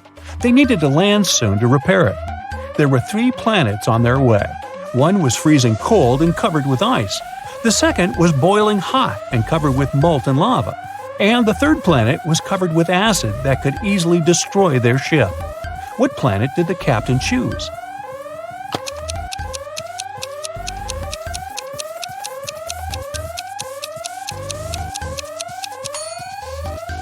Black chose the cold planet, since very low temperatures aren't a problem for a spaceship. 4 boys are lined up on several steps, all of them facing in the same direction. A brick wall separates the 4th boy from the rest. Boy number 1 can see boys number 2 and number 3. Boy number 2 can see boy number 3. All boy number 3 sees is the wall. And boy number 4 doesn't see the others. The boys are wearing hats, and they know that 2 of the hats are white and 2 are black. Which boy will be the first to figure out and shout out the color of the hat he's wearing if the boys aren't allowed to turn, talk to each other, or take their hats off?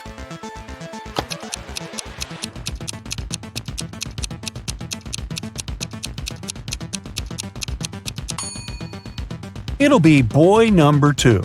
Boys 3 and 4 can't see each other's hats. Boy number 1 sees 1 black hat and 1 white hat and knows that his hat can either be white or black. Boy number 2 sees 1 black hat. He realizes that if he was also wearing a black hat, boy number 1 would understand that his hat is white. And since he hasn't shouted yet, it means that boy number 2 is wearing a white hat.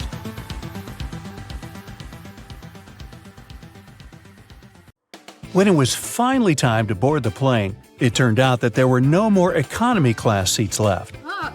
Kim and Ashley were offered to fly in business class. Oh, yes. There, the girls saw 3 people. When the flight attendant served them fresh juice, she whispered that Kim and Ashley were extremely lucky. They were about to travel next to a famous Italian billionaire. Can you guess which of these passengers is the billionaire?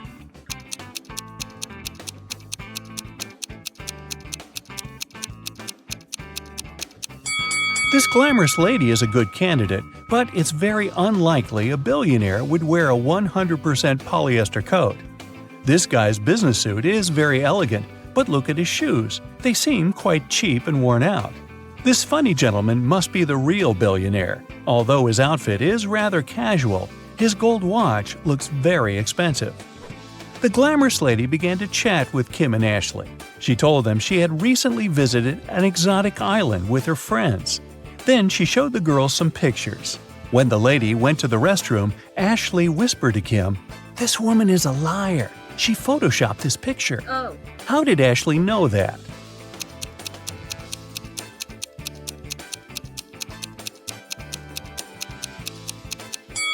It's all about the shadows.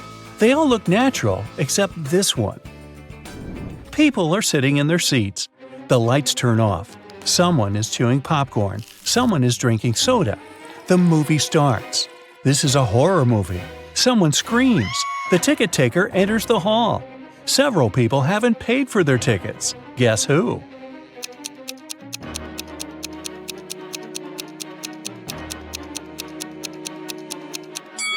No one has a ticket here.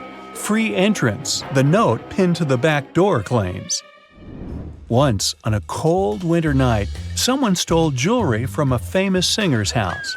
The thief didn't manage to run far away because a police car was passing by. The burglar hid the bag with the jewelry in the snow and disappeared into the crowd. Detective Anderson managed to catch 2 suspects. Look at them and try to guess who robbed the singer.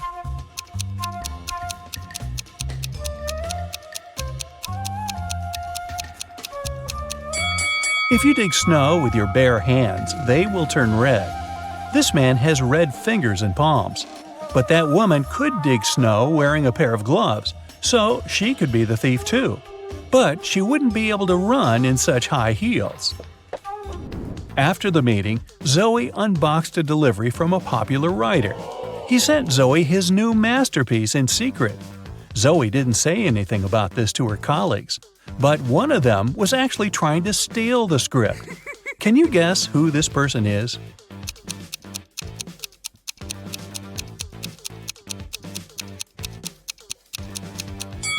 It's the assistant. He's using his front camera to take pictures of the mirrored ceiling while Zoe is looking through the script.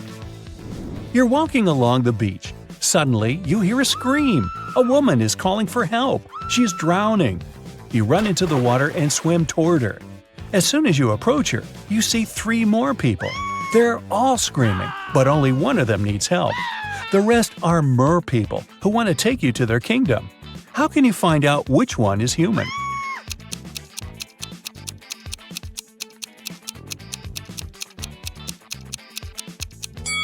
Dive under the water to see who has a fishtail.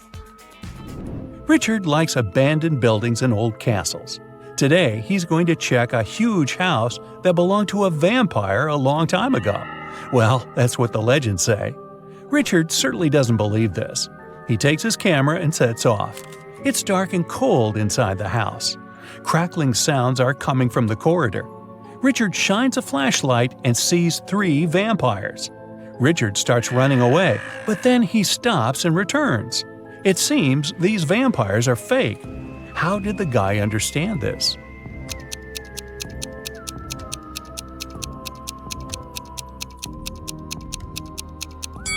There's a mirror on the ceiling above the first vampire, and he gets reflected there. The second vampire has no fangs. The third one? Uh-oh, he seems to be real. Better run. Now, Richard wants to visit an abandoned hospital. There are rumors that werewolves live there. Richard is sure it's a myth. He's walking around dark hospital wards all night, but finds nothing. He's about to leave, but 4 men block the exit. They are howling and growling. Which of them is the real werewolf?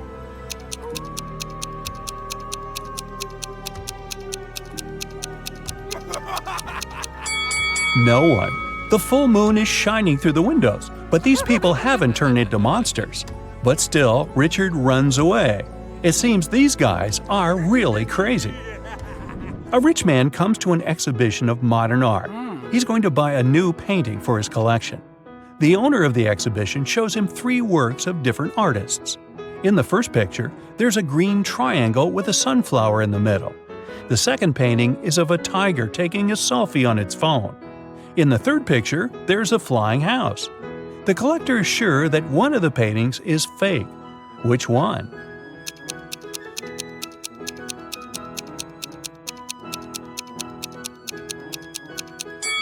Each canvas has the artist's signature and the date when it was created. The painting with the tiger is dated 1957.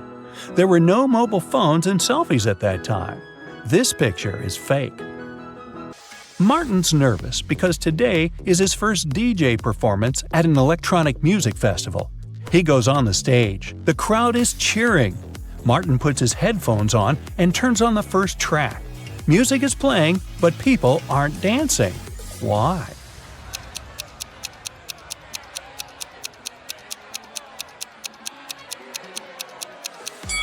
The music is only playing in the DJ's headphones. Martin hasn't connected the wire to the speakers. See? Jack is walking through an ancient, abandoned city in the desert. Treasure is hidden somewhere here. Jack checks the map and finds the right place. He starts digging. 6 hours later, exhausted, he hits something with a shovel. It's a chest. Jack pulls it out of the ground, rips off the rusty lock, and opens it. The chest is filled with ancient gold coins. Each of them costs hundreds of thousands of dollars. Now Jack is incredibly rich. But he shouldn't be happy because all the coins are fake. Why is that?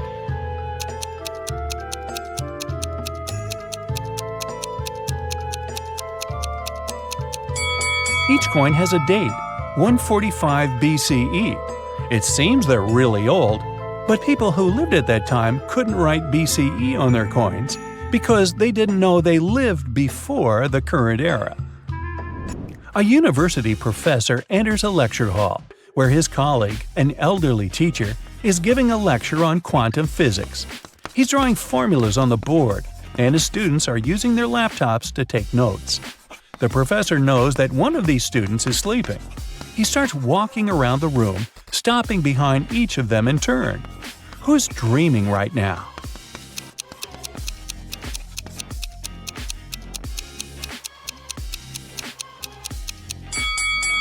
Almost all of the students are writing the formulas down in their laptops, except that one.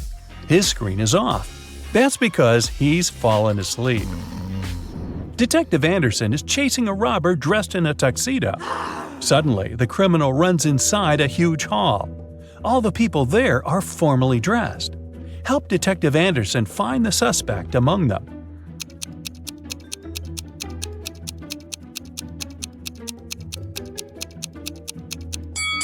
Catch that guy. He's sweating because he's been running. Leo's boss yelled at the guy because he hadn't completed his weekly work plan. Now, Leo has to spend his entire weekend in the office finishing his work. The boss took Leo's magnetic card so that he couldn't leave the building. Several hours had passed. Leo feels hungry. There's no water or food in the office, but there's a fridge and cooler in the next room behind the door with a magnetic lock. On Monday, Leo gives his boss the completed report. Somehow, the guy managed to get food and water. How did he do it?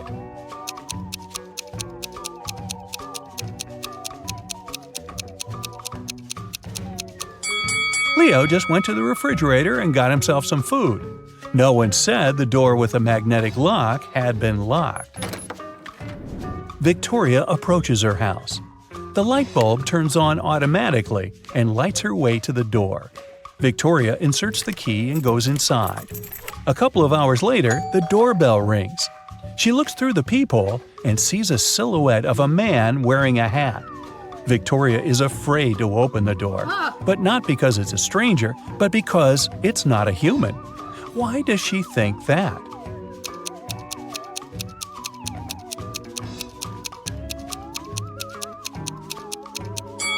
The light sensor didn't work, so there's no physical body outside. There's a huge airplane hangar on the edge of the desert. Pilot Tyler steps inside and notices a cat sleeping near the ceiling on one of the beams. Tyler decides to save it. There are no stairs and nothing else that can be used to get there. The only thing Tyler sees is a large puddle of water on the floor. How did the cat get there?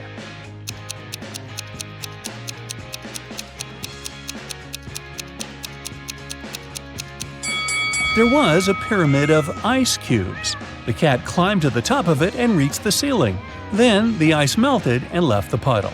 Gee, I guess I won't mention my theory about the cat drinking so much water to the point of bursting, which then propels the cat up in the air and, well, let's stick with the ice cubes. Margaret, Rachel, and Diana are walking down the street, sharing their plans for the weekend. The girls look rich, but only one of them has a lot of money. Who is it?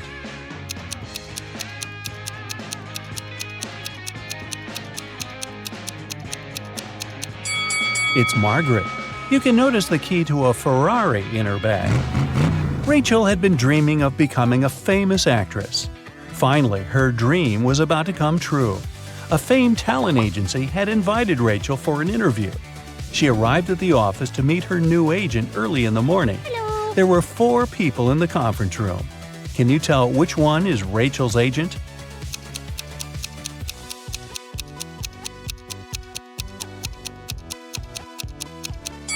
This guy is the only person who doesn't have an employee badge, so he's probably a guest too. This man is wearing a classy, expensive suit, but he brought coffee for everyone. He's an assistant. This lady's mug says "World's Best Lawyer," so she's probably responsible for legal issues. And this relaxed lady over there is Rachel's agent, Zoe. Zoe offered Rachel to take a seat. Which place should Rachel choose?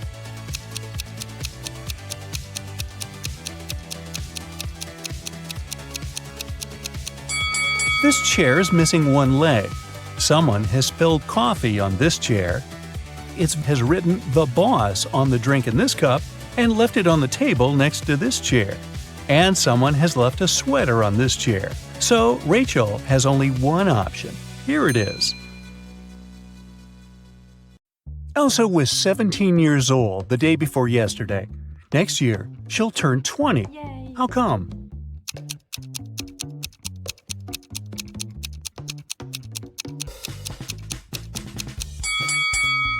It's possible if the present day is January 1st, while Elsa's birthday is on the 31st of December. The day before yesterday, on December 30, she was still 17 years old. Yesterday, on the 31st of December, she turned 18. Thus, this year, Elsa turns 19 and next year 20. Elsa and her sister Helga explore an old attic in their parents' house. It's very dark and dirty. After that, they go downstairs to have some lunch. Helga's face is all covered with dust, while Elsa's face is super clean. But still, only Elsa goes to the bathroom to wash her face. Why?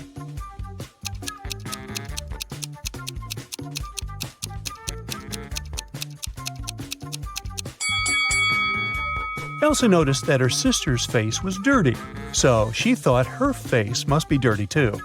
As for Helga, she saw that Elsa's face was clean and assumed that her own face was clean too. After lunch, Elsa and Helga go for a walk across an enchanted forest. They reach the riverbank, but the bridge is closed for repairs. The sisters notice 2 dwarfs fishing in a boat near the bridge. They agree to help the sisters, but their boat is very tiny. It can fit either one sister or 2 dwarfs. Luckily, they manage to solve this issue. Elsa and Helga cross the river on the same boat. How?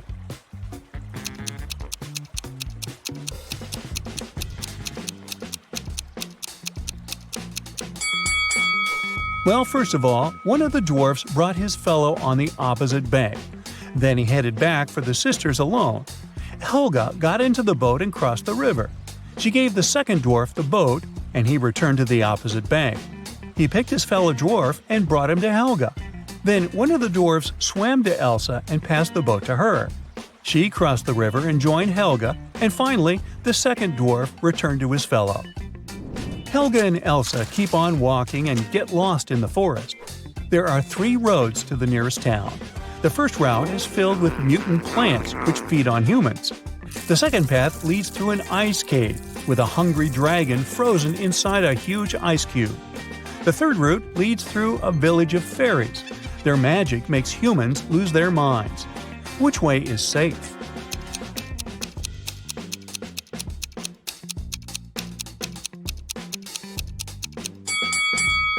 Well, the dragon is trapped inside the ice cube, so it's not that dangerous. Finally, the sisters reach the town. They're walking down the main street. Suddenly, someone throws an orange right at Helga's head. Elsa identifies the apartment from which the fruit fell out and goes there to complain. She knocks, and a young man opens the door right away. Elsa explains that her sister was hit by an orange that fell from his window. But the guy says, "I was washing my dog when you knocked. Only me and my pet live here, so you confused the floors." But Elsa didn't believe him. Why?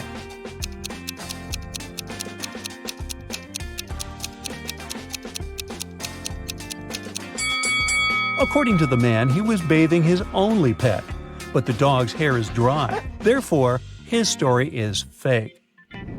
Elsa and Helga enter the local home decor shop. Helga takes a picture of her sister standing in front of the mirror. Can you spot anything odd in this photo?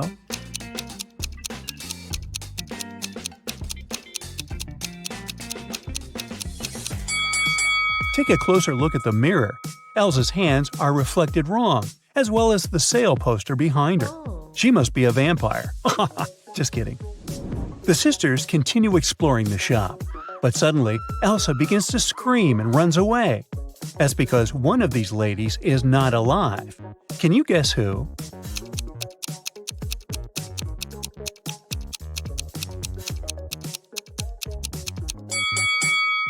The first woman is an ordinary human. There's a mirror behind her. The third lady has a painting of herself in the background. And the second lady, who's looking over her shoulder, is a phantom. Her reflection in the mirror doesn't match the reality. Elsa decides to hide in a building nearby. Surprise! It's a pet shop. Elsa wanders around it and spots one weird detail. Can you see it too?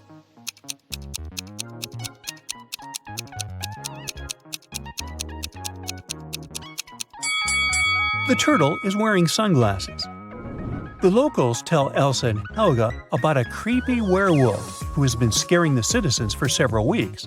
They only know that this werewolf is a lady and she has a husband.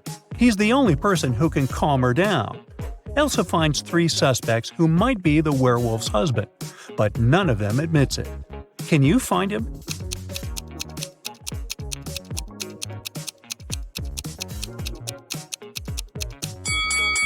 He's the second guy. There are suspicious brownish hairs on his clothes, although his own hair is blonde.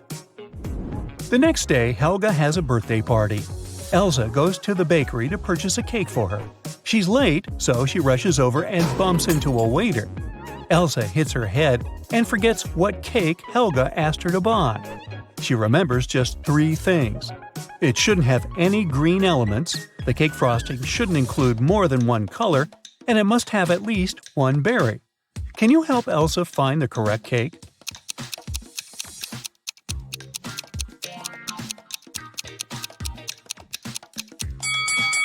Elsa should take the 4th cake. It's a chocolate cheesecake, so it doesn't have anything green. The glazing is brown and it's decorated with cherries. A perfect match. Elsa buys the cake and leaves. The bakery is located inside the highest tower in town. Elsa enters the elevator to go down, but she hits the wrong button and finds herself on the roof. She decides to take some pictures with the iconic huge clock installed at the top of this tower. Oops! Elsa drops her phone from the roof. She decides to leave, but someone has already locked the door, and the elevator won't work. So she's trapped on the roof. Luckily, Elsa can still change the time of the clock. What time should Elsa set on the clock to make someone notice and rescue her?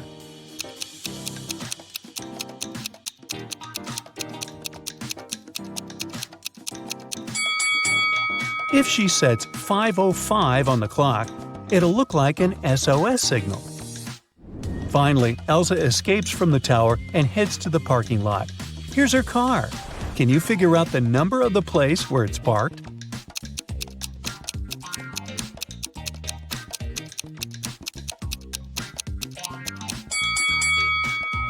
'87. Elsa arrives home. Helga shows her vacation photos sent by her new boyfriend, Kyle.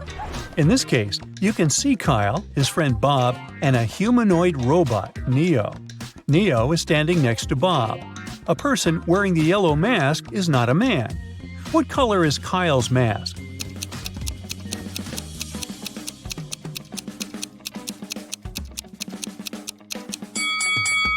According to the terms, only the third guy can be Kyle, so his mask is blue. The birthday party is going well. It's almost midnight, so Elsa goes to the kitchen and adds candles on the birthday cake. Suddenly, she remembers that the only lighter in the house is upstairs in her room. She leaves the cake at the table for a minute. Then Elsa returns and sees the cake smashed all over the floor. Oh, no. She questions 3 suspects. Lauren says, "I was in the living room all night. I don't know who did it." Wendy says, "I went outside to watch the full moon. It's so beautiful tonight." Kyle says, "I was shooting a TikTok dance with Helga." Who ruined the cake?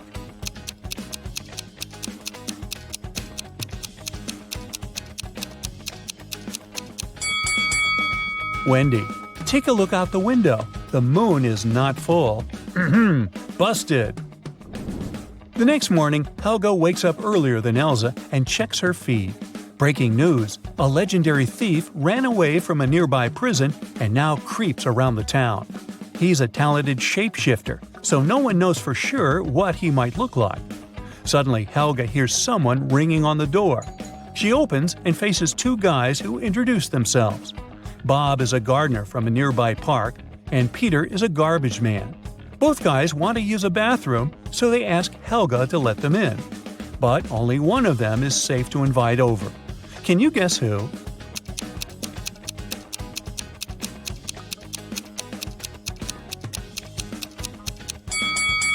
Bob is wearing clothes with red stains, but he's also holding a brush, so he was probably just painting a fence. Let's take a closer look at Peter's facial hair. One mustache has come unglued. It's fake. So he must be the runaway criminal from the news. You just entered a riddle solving competition. The game show host shows you the first riddle you have to answer. Take a look at the image. Who do you think will be able to make it all the way across the line?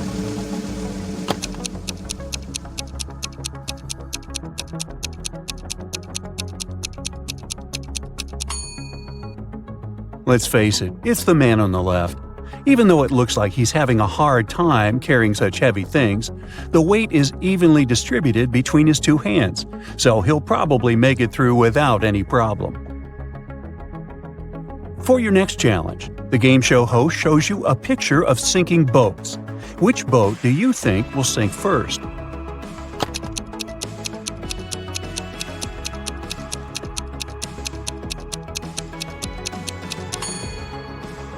The first boat has 2 holes in it, but somehow it has way less water inside. The second boat only has 1 hole, but look at the amount of water that's gotten inside. It's definitely the second boat that's going to sink first. Since you passed the first 2 rounds, the third one gets a bit harder. Ken was riding on his rollerblades when he fell down and hurt his head. He woke up in the hospital, only to find that 3 Barbies were waiting for him. Take a look at the image. Can you figure out which Barbie is actually Ken's girlfriend?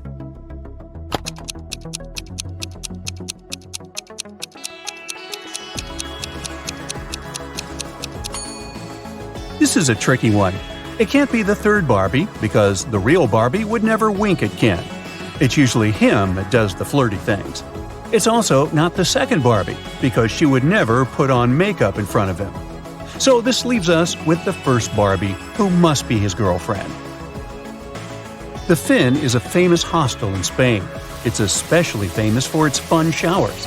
But hey, something doesn't look right in this image. Take a look and try to guess what it is.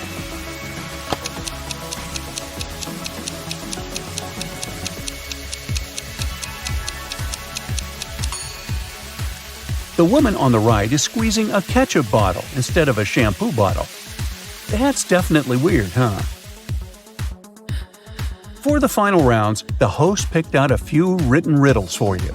The first one is, I speak without a mouth and hear without ears. Am I a microphone, a phone, or an echo? What would you say?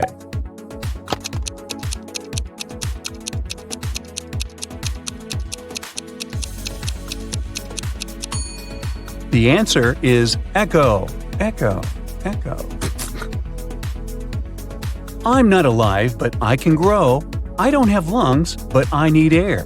What am I? A tree, fire, or clouds?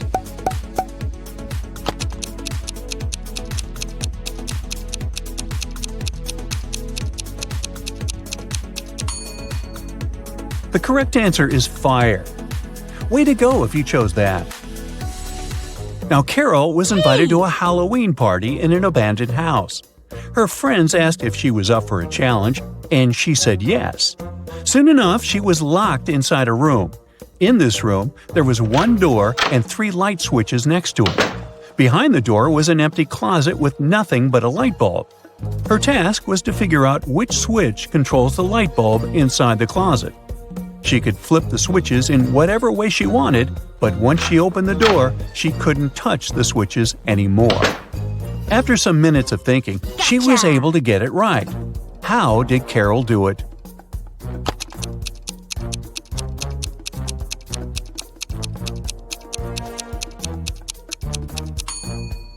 Okay, let's go step by step. She flipped switch number 1 and then waited a few minutes. She flipped it back to off and then immediately flipped switch number 2. Then she opened the door and checked the light. The bulb was off, so she discovered that it wasn't switch number 2 that controlled the light. So she decided to touch the bulb to test if it was hot or cold. If the bulb had been cold, that would have meant that switch number 3 controlled it. But the bulb was hot, so that meant that switch number 1 controlled 1. Way to go, Carol! To get back to the party, Carol had to solve another riddle. There were 2 hourglasses in front of her. One hourglass measures 7 minutes, and the other one measures 4 minutes. She needed to time 9 minutes using both hourglasses. How could she do it?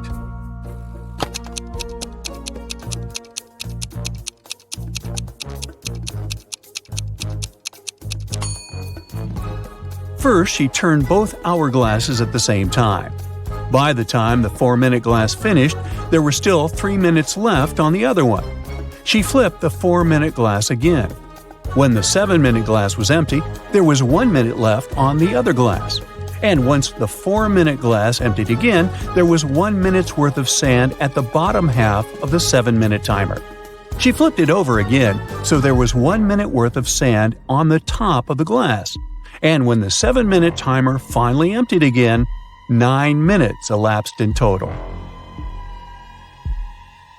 Anna sat down to watch her favorite TV show.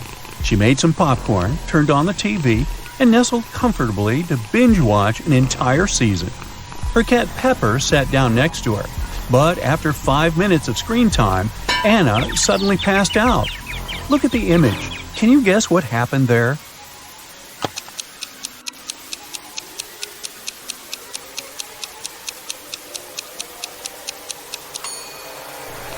Anna's cat Pepper got scared with the loud thump that came from the TV. It jumped on top of Anna and it scared the life out of her. That's why she passed out. Take a look at this scene. Who do you think has the best chance at survival?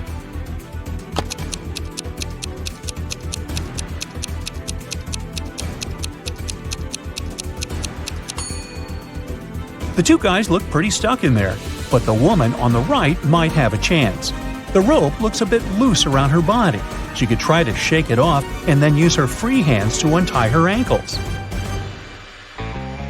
Bella landed in New York with a very ambitious career goal. But first thing she needed to do after arriving in the city was to find her apartment. There were many options to get from the airport to her apartment, but Bella decided to save money and go by bus. She had to purchase a ticket for $10, but a handsome guy popped out of nowhere and offered her a better deal. He said his plans had changed and he didn't need his bus ticket anymore. He offered to sell it to her for $6. Bella agreed and gave him the money, but it turned out to be a big mistake. Why?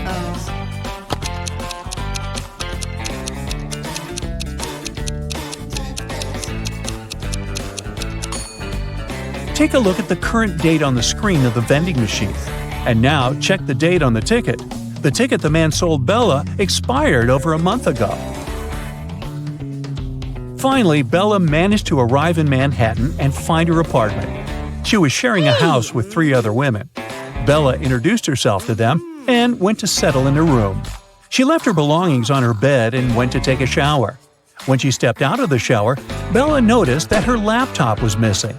She got furious and decided to interrogate all of her new roommates. Sarah said she had gone out to get a cup of coffee. She even told Bella to ask the doorman of their building since he had seen her leave.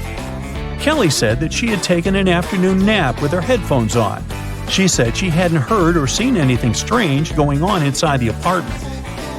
Shannon said that she had gone to the building's rooftop to take some pictures of the city, since she was a professional photographer.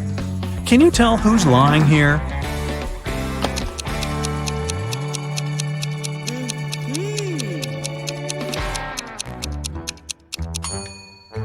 It's Shannon. If you notice the sign on the lobby, the building strictly prohibits people from accessing the rooftop.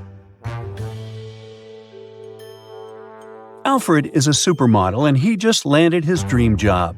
The biggest magazine in the country invited him to be on the cover of their latest issue. On the day of the photo shoot, he arrived early in the studio. After finishing with hair and makeup, he looked in the mirror and screamed, "Oh no!" His skin was all red. It looked like he was having some serious allergic rash. He called all the assistants he had seen earlier in the day to interrogate them. Amy, the photographer's assistant, said she had been told Alfred was allergic to peanuts, so she made sure to only buy safe snacks. Bo, the makeup artist, said he hadn't touched Alfred's food. He said that right after he finished doing his job, he left for a coffee break. Mary, the cleaning lady, said that she knew how sensitive models could be, so that's why she had only used organic and hypoallergenic products to clean his dressing room. Alfred immediately knew who had contributed to his rash. Can you figure it out too?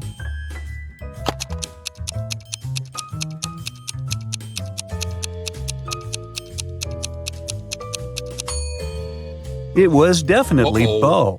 Sure, he didn't have access to Alfred's food, but he was the only one who touched Alfred's face that day.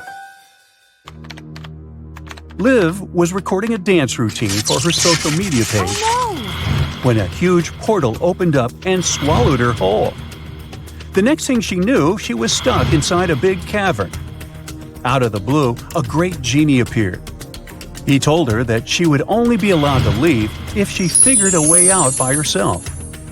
As soon as he disappeared, she saw that there were 3 buttons on the wall. There was a red, a yellow, and a green button. On the floor, there was a note that read TDUPT, RNOR, EHEB, and SST. She clicked one of the buttons and managed to open a door on the wall. Can you guess which button she chose?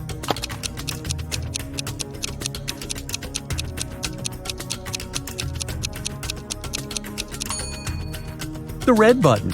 She unscrambled the words on the note and discovered it read, "Press the red button." As soon as she pressed the button, Liv was transported into a virtual reality world. An artificial intelligence greeted her welcome and showed her 3 doors.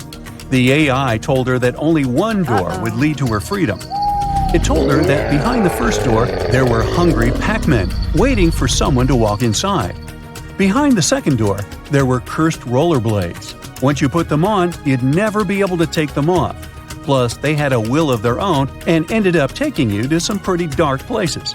Behind the last door, there were flying, fuzzy creatures with laser eyes that would burn anything they came into contact with. Which door do you think Liv should use to escape?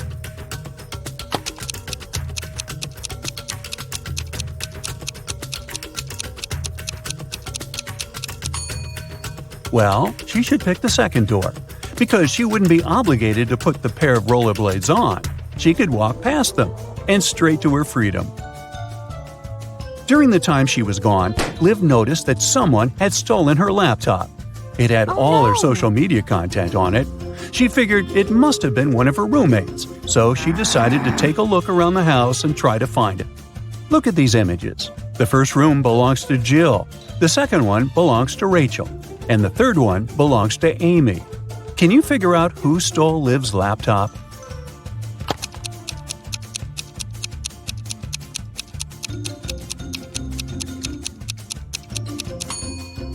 If you look closely, Rachel's cat is sleeping on top of something that really looks like a laptop. It must have been her.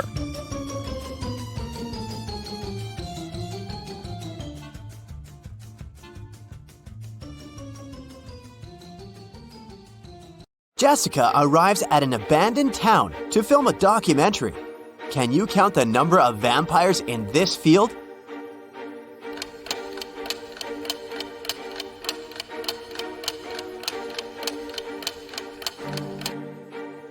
Nine. Jessica approaches the local mansion. Can you count the vampires around this place?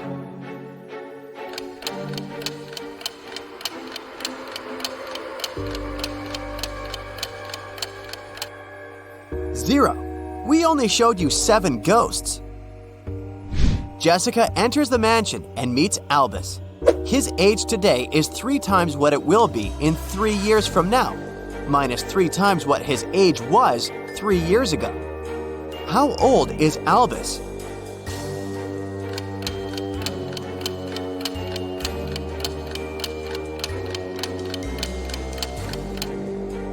Let's say that his current age is X. Then, the following equation will help to figure out the answer. So, Albus is only 18. Albus hosts a party and invites Jessica. The party goes well, and Jessica makes a lot of interesting videos. But suddenly, the lights turn off for 20 seconds. When the power is back again, Jessica sees that someone has stolen her expensive video camera. Albus questions 3 suspects. Casimir says, "I was eating when the lights turned off. Luckily, I managed to grab the last strawberry cupcake at this party." Morgana says, "I didn't touch her gadgets. I was dancing with Bastian when the lights turned off." Bastian says, "I only came to this party to see Morgana. I didn't look at other women or their things." Who's lying?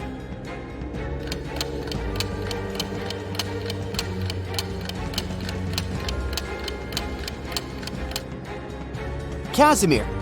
There's a bunch of strawberry cupcakes on the table, so he didn't grab the last one. Jessica checks her phone and sees something really odd. Can you spot a mistake?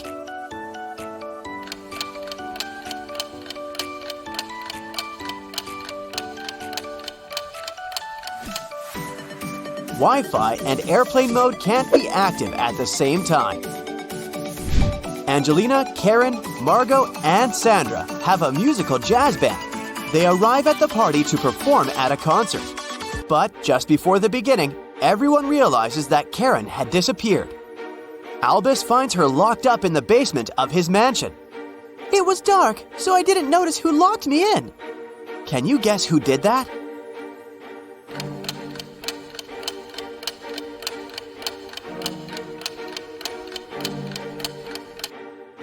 Angelina. Her outfit was okay when they arrived, but she tore off the sequins from the dress because she got caught on the iron door when she locked Karen. Albus shows Jessica his home office and offers a game. "If you can manage to open my safe, I'll give you all the money I'm hiding inside." Can you help Jessica figure out the code?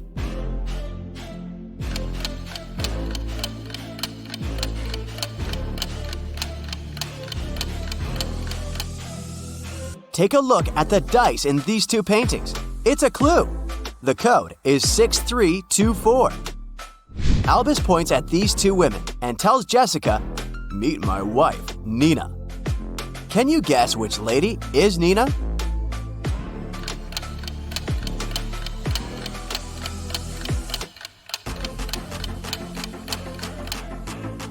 His wife is the maid.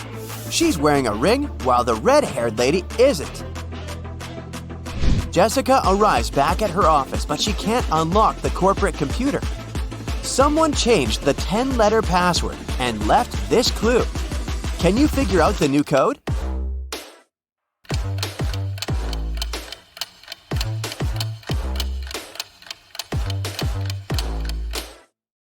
The clue is a rebus, so the password is accelerate.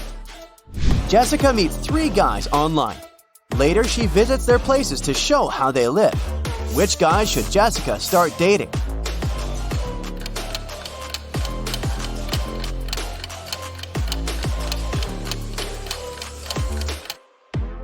Magnus has wedding portraits all over the room, so he's married. And Leo seems to be a criminal, so she should choose Nick.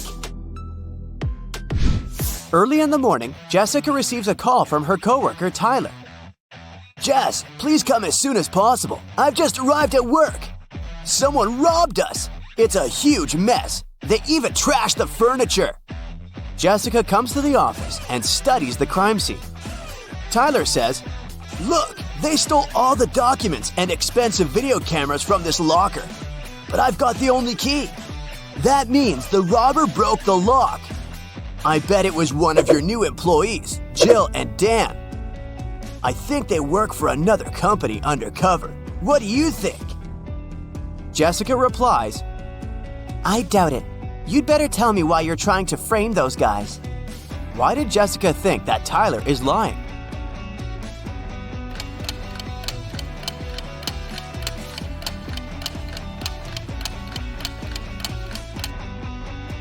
The locker was locked when she arrived.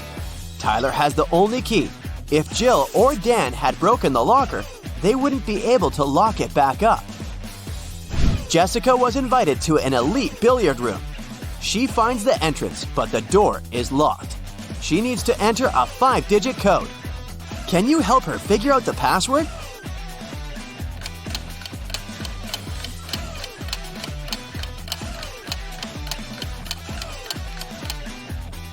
Take a look at the poster on the door. It shows 4 numbered billiard balls organized in a row. These numbers are the password: 8, 15, 3, 4. Jessica is watching the news. A mysterious thief keeps on robbing people in Paris. He sneaks into hotels and steals jewelry and cash from tourists. "Oh no, I'm going on a business trip to Paris tomorrow. I should be careful." The next day, Jessica lands in Paris.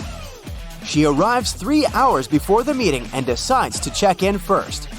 She arrives at her hotel and meets a lonely manager in the lobby. Jessica says, "Room number 505, please." "Of course, let me show you in, miss." Jessica immediately realizes that this guy is the thief from the news. How did she guess?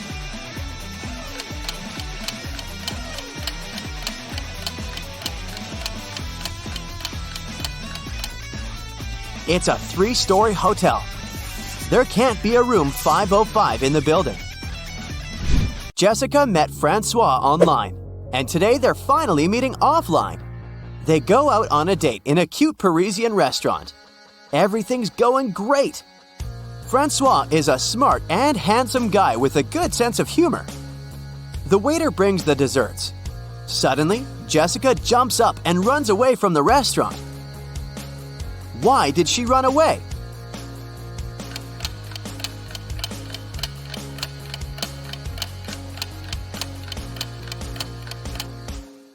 Jessica saw Francois's face in the news. He's a runaway criminal. Jessica enters the local gift shop.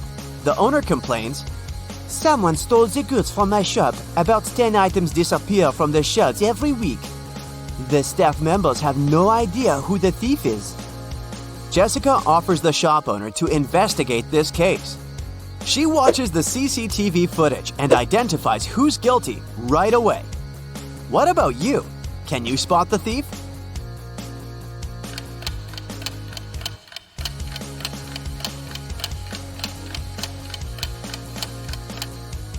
It's this lady. She put the stolen goods in her bag. Jessica goes to the local haunted house to film a documentary. She takes 3 friends with her: Louis, Madeline, and Pierre. No one ever dared to enter this house because of creepy rumors. But the guys decided to check it out and see for themselves. They enter the living room and click some Polaroids.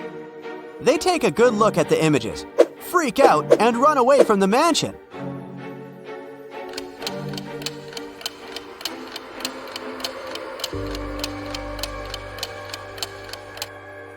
Only 4 people walked inside the mansion. All 4 are standing in this picture.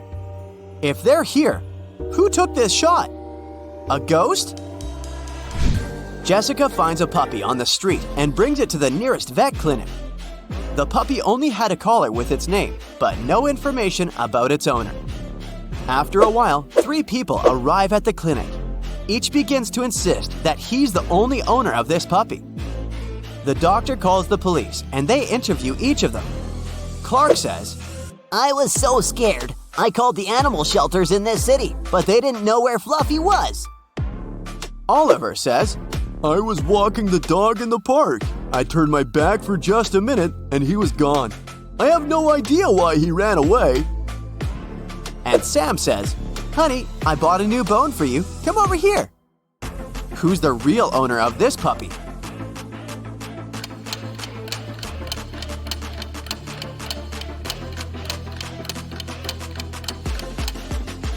Take a look at the puppy's collar.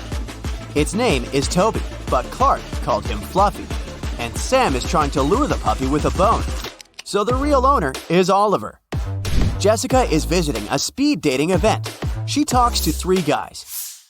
Each tells her a couple of facts about himself. Pierre says, I'm an artist. I've just signed a contract to paint a wall in the local co-working space. I've never been in a serious relationship, but now I'd like to find a muse and settle down with her.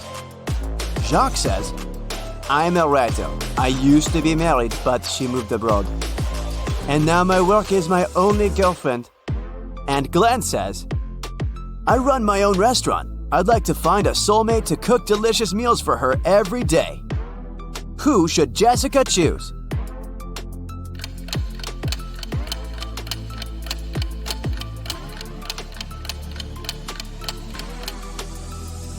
Pierre clearly wore a wedding ring. There's a tan line on his ring finger, so he's a liar. Take a closer look at Jacques.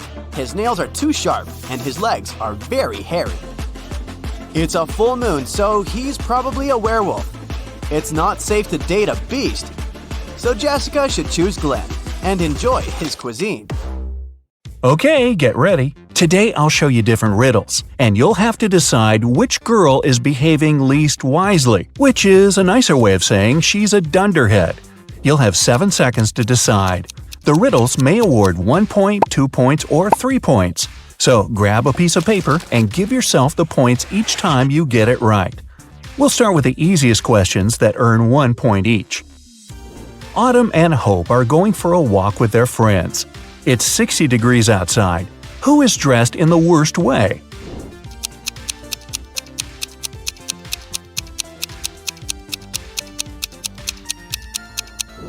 Hope. Autumn can take some of her clothes off, but Hope doesn't have anything to wear in case she feels cold. Ava and Olivia are camping in a forest. Suddenly, they encounter a bear on their trail. Ava stands still, and Olivia starts to run away. Who is in danger?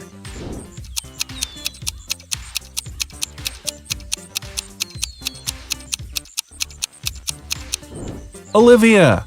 The bear might see her as prey and follow, and he's definitely faster. So it's better to keep your cool and slowly move backwards, keeping the eye contact.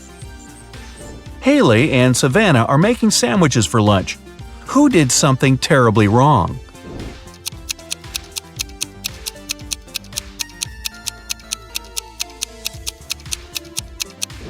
Haley. She put rat poison in the sandwich instead of jelly. Delaney is on the road trip and stopped to make a couple of pictures.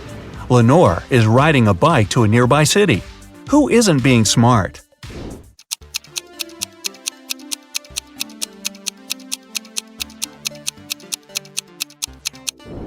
Delaney. She parked her car right under the sign that says "Parking isn't allowed." Jane and Charlotte are learning how to swim. Jane went to the lake with her little siblings, and Charlotte went to the ocean with her friends. They both jumped in the water alone. Who is in greater danger?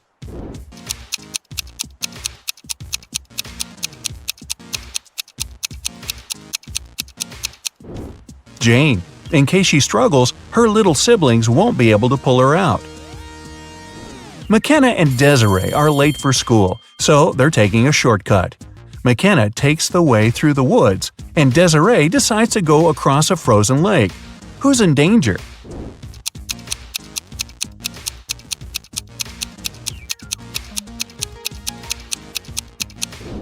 Desiree. There are cracks on the lake's surface. Ruby and Mary were enjoying their time outside when a storm started. Ruby hid in her car in the open space, and Mary kept swimming in the ocean. Who is not safe?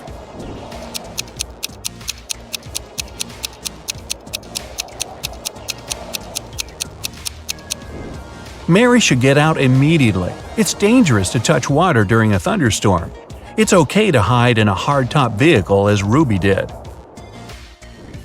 Okay, easy questions are over. Next questions will give you 2 points each. Paige and Riley are going on a date, but they tell their parents they're practicing instead. Paige plays tennis and Riley plays soccer. Who's the worst conspirator?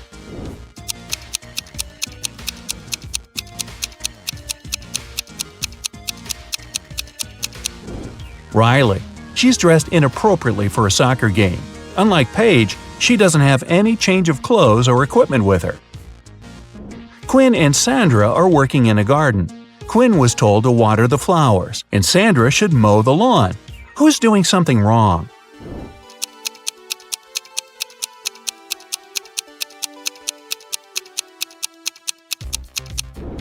Quinn. She was told to water the flowers, but she's watering the trees. Everly and Jasmine drove to a mall. Everly left her belongings in the car, and Jasmine locked her dog there while she's shopping. Who's being more stupid?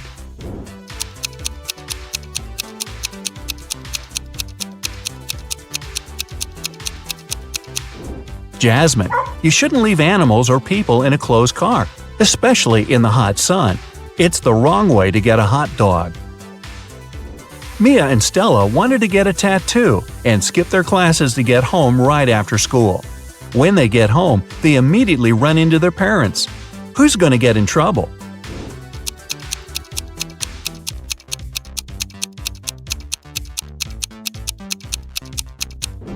Stella. Her tattoo is right on her wrist, and there's no way her parents won't notice it immediately. Hannah's best friend is teaching her ice skating, and Lily is learning to ride a bike with her older brother. After several minutes, they feel like they've got it and ride away from their supervisors very fast. Who's least careful?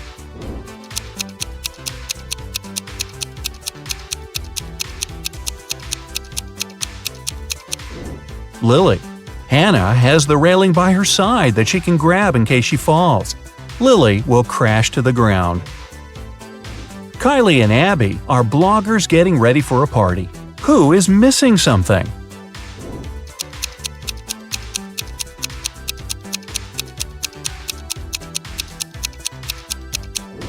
Kylie. She's charging her cell phone, but the cord is unplugged. Melanie and Delilah are walking home from work late in the night. Which of the two isn't being careful?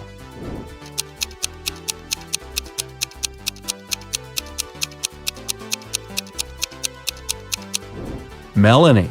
Although she's walking in a less creepy place, there are no people around. If something happens, no one will be around to help her. Sophia and Brooke went camping in the forest. Suddenly, they notice a moose moving towards them. Who is in greater danger?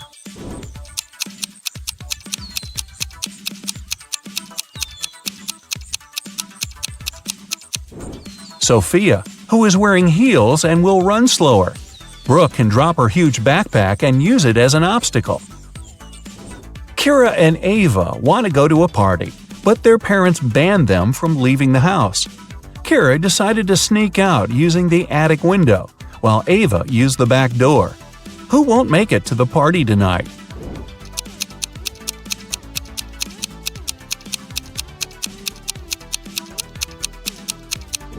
Ava.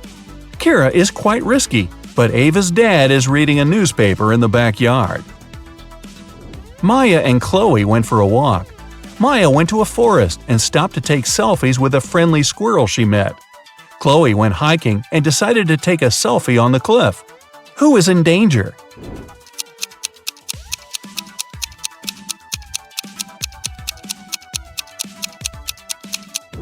Maya. The branch above her is about to fall. Maeve and Sarah are cheating on their math test. Who is more likely to be caught?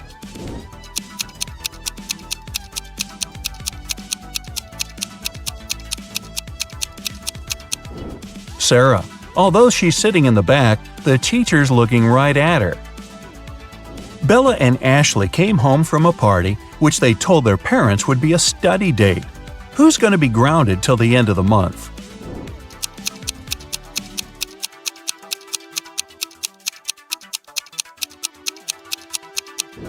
Bella. She'll have a hard time coming up with a logical explanation for the confetti in her hair. Elizabeth and Kate are late for work, so they're driving above the speed limit. Which of them is in greater danger?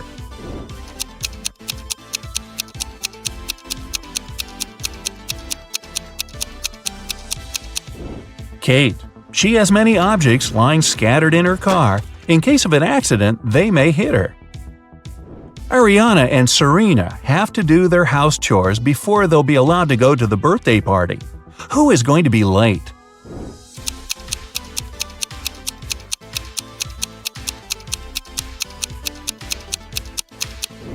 Ariana. The iron isn't plugged in. Since she's distracted with the TV, it might take her a while to notice.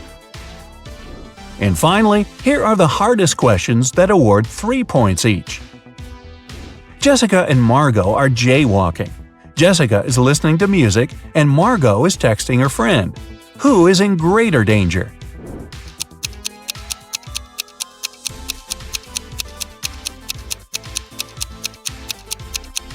Jessica. Although they're both behaving poorly, Margot is on a straight road where she can be noticed. Jessica is jaywalking before the road takes a turn. Someone might not have enough time to react and stop. Julia and Naya are taking a vacation to the jungles. Julia got tangled up in lianas, and Naya got stuck in quicksand. Who's in danger?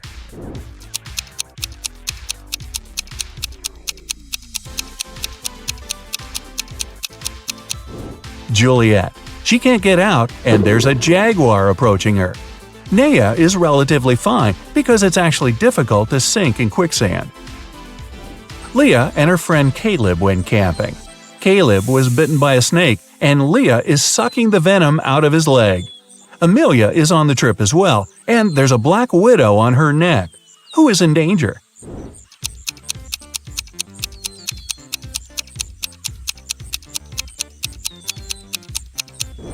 Leah. It's dangerous to suck out the venom. As for Amelia, black widows rarely bite, and the bites are rarely fatal.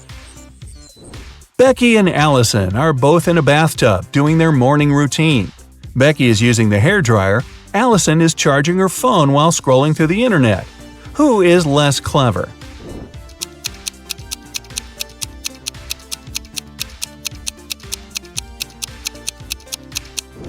Allison. It's dangerous enough to have a socket close to the water, but Allison is charging her phone.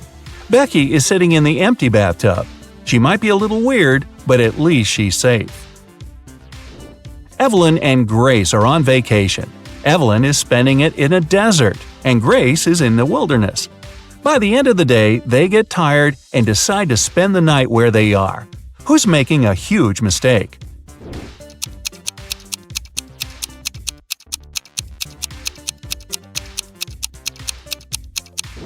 Evelyn. Night temperature in the desert can fall to 25 degrees Fahrenheit and she'll be freezing. Grace's fire will scare away wild animals. Emma and Avery are planning to go to the movies with their friends tonight. Meanwhile, they're enjoying a hot summer day. Who's not going to make it to the movies?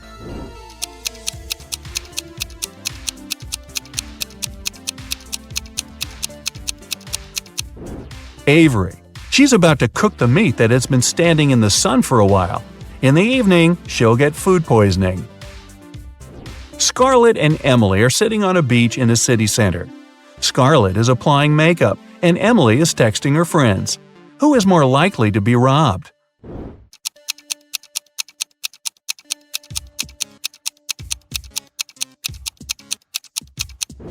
Emily. Although they're both distracted, at least Scarlett has a mirror in her hands and can see if someone is approaching her. Ella and Madison are driving to their friend's birthday party. Ella is chatting on the phone with her boyfriend, while Madison is applying lipstick. Who is in greater danger?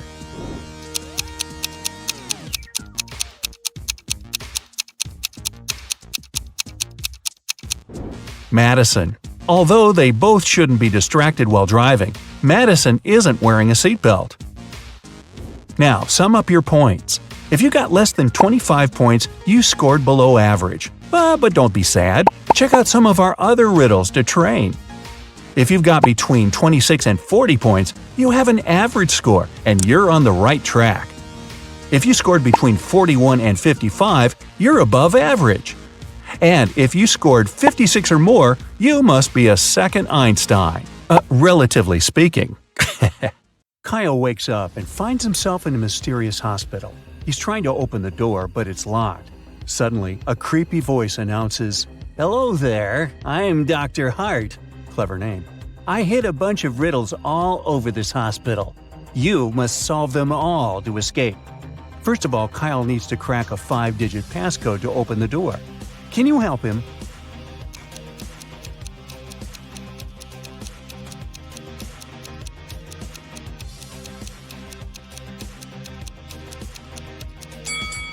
This poster is a hint.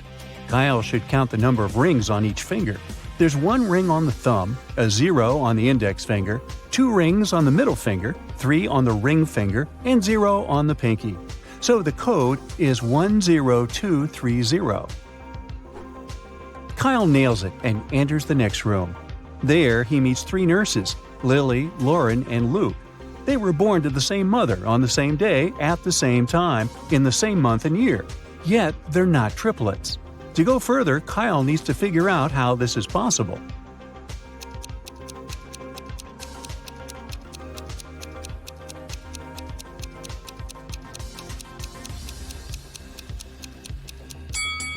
Lily, Lauren, and Luke all belong to a set of quadruplets. Well, that's rare. Kyle runs down the hallway and faces these 2 doors. Dr. Hart announces over a loudspeaker, "You only have 1 chance to pick the correct door. If you make a mistake, you'll stay trapped forever." Can you help Kyle out?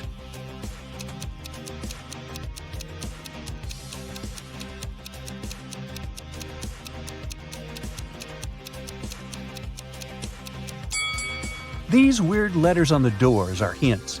If we replace each letter with the previous one in the alphabet, we'll get the words trap and exit. So Kyle should choose the right door.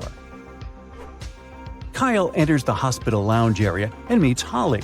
She says, "If you crack my riddle, I'll give you a hint for the next one. So listen carefully. Yesterday, I went shopping with a doctor. I am the doctor's sister, but the doctor is not my brother. Who's the doctor?"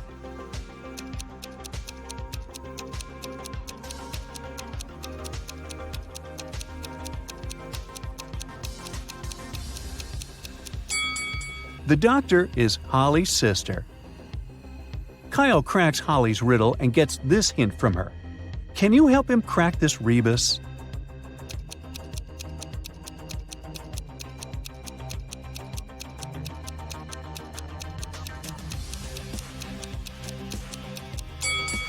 Win with ease. Kyle faces another locked door. It requires a 5-digit password. Do you have any idea what it could be?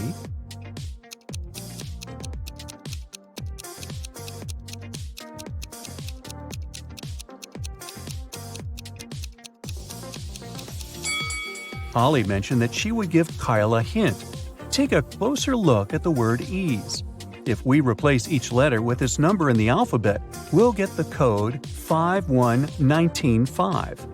Kyle nails it, opens the door, and sees 4 people.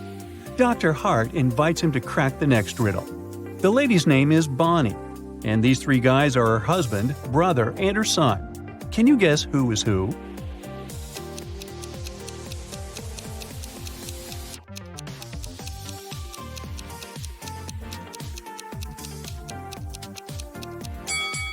The third guy has the same curly hair as Bonnie, so he must be her brother.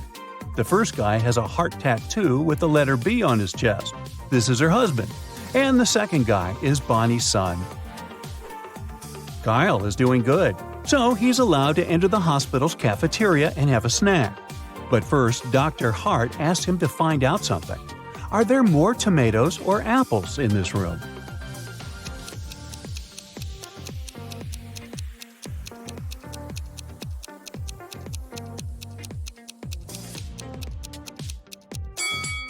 There are 5 apples and 6 tomatoes in this location.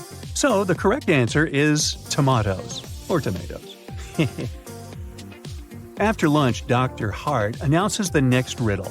2 guys, a doctor and a bus driver, are both in love with the same woman named Monica. The bus driver needs to go for a long trip for 10 days. Before leaving, he gives Monica 10 apples. Why?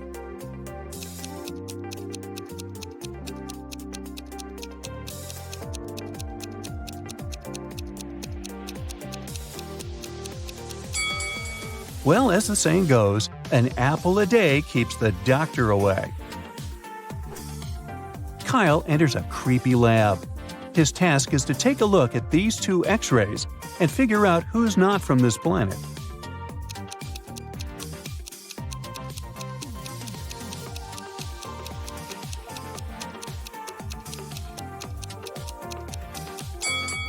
The X-ray on the left has weird wires in the skull. So here's the guy from another planet. Kyle nails it, and Dr. Hart announces the next riddle. I speak without a mouth and hear without ears. I have no body, but I come alive with the wind. Who am I?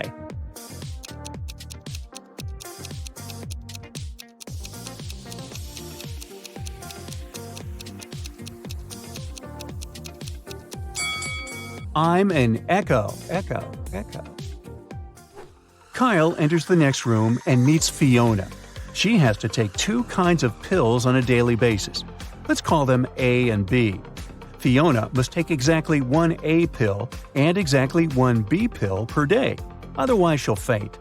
To take the pills, she must first dissolve them in water. Fiona has a jar of A pills and a jar of B pills. Today, she was about to take her pills. Fiona took out 1 A pill from the A jar and put it in a glass of water. Then she accidentally took out 2 B pills from the B jar and put them in the water too. Now she's having a glass of water with 3 dissolved pills, 1 A pill and 2 B pills. Unfortunately, the pills are very expensive, so she can't just waste them.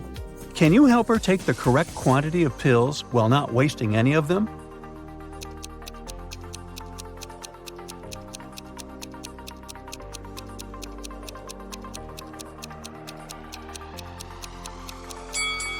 Fiona should add 1 more A pill to the glass and let it dissolve. Then she should just take half the water today and the other half tomorrow. Kyle helps Fiona, and she shows him the way to the hospital lobby. There, Kyle meets 3 ladies and a guy. Dr. Hart announces, "This guy's girlfriend has the key to open the next door."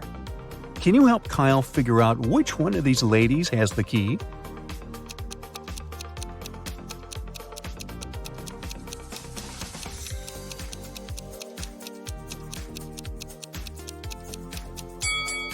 The third lady is wearing a hairband. And the guy has the same hairband on his wrist, so they're probably a couple. Kyle enters the next door and finds himself in a basement. Now his task is to walk through this twisted maze. Can you help him out?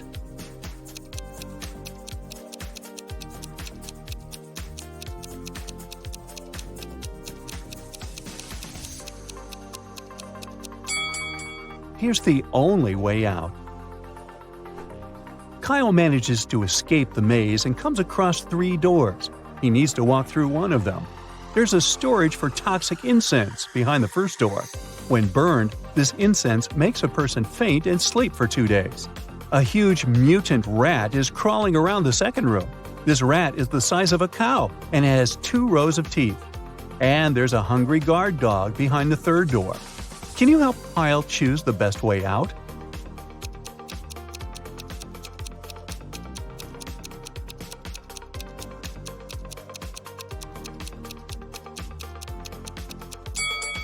Kyle should pick the first door. As long as the incense is in the package, it's not dangerous. Kyle enters a ward and sees 2 nurses, Stella and Bella. Both nurses have identical lunches: ham sandwiches, apples, and black coffee. Suddenly, Bella gets sick and faints, but Stella feels great. Later that day, they figure out that Bella was poisoned. They check the food too. It's perfectly fine. Can you help Kyle resolve this mystery?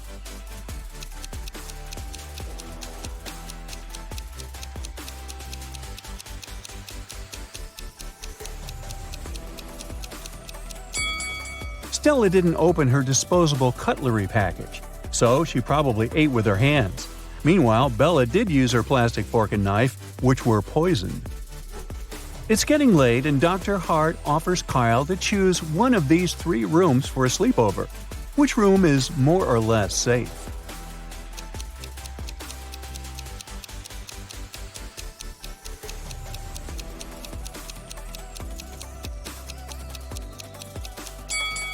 There's a ghost on a chair in the first room.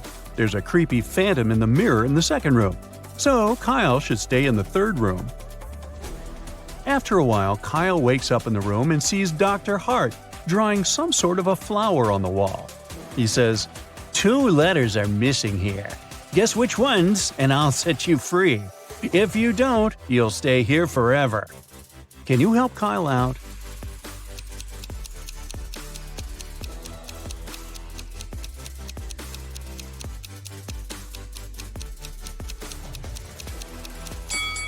The missing letters are T and T. Dr. Hart says, "Okay, you can go now. There are 3 cells leading outdoors. You can choose whatever you like. Good luck." Dr. Hart disappears. Kyle notices creepy creatures staring at him through the bars. There's a half-lion, half-zebra in the first cell. A wolf-headed sheep is waiting in the second cell. The third cell is guarded by a tiger-headed gorilla. Which cell should Kyle open?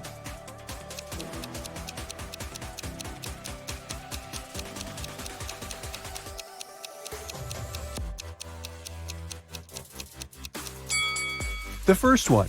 The creature is chained to the wall, so this is more or less safe compared to the other options. Marjorie owns a farm. There are 6 apple trees and 7 lemon trees on her land. Each apple tree has 12 fruits, and each lemon tree has 10 fruits. How many oranges are there in total?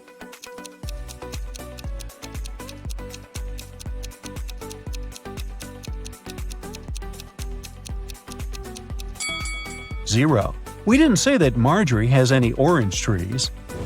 Marjorie inserts her diamond ring in a glass bottle and closes it with the help of a cork. Then she takes the ring out of the bottle without taking out the cork or breaking the bottle. Can you guess how she did it?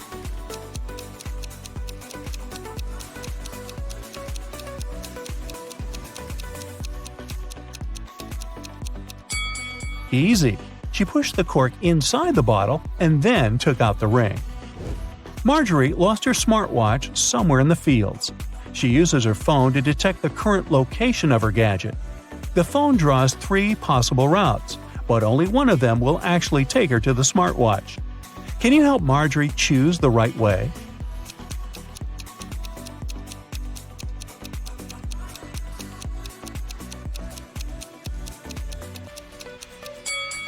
Route A is correct. Early in the morning, Marjorie enters one of the farm's barns. Oh no! Someone broke all the bottles with cherry juice. She asks her 3 workers to clean up the mess. Meanwhile, she interrogates them. "Who did it?" Marjorie asks. Frank replies, "Yesterday in the afternoon, I put all the cherry juice bottles on the shelves and left home. I don't know what happened." Phil says, "I didn't feel well last night, so I didn't touch the juice, and I went to bed early." And Anna says, "Yesterday I painted the fence all day.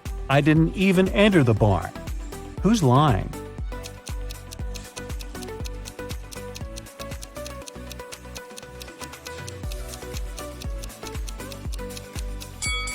Anna. She said she painted the fence, but it doesn't look freshly painted at all. After a long working day, Marjorie wants to relax and goes to the public swimming pool. She spots something really weird in the shower. One of these ladies is not from this planet. Can you guess who?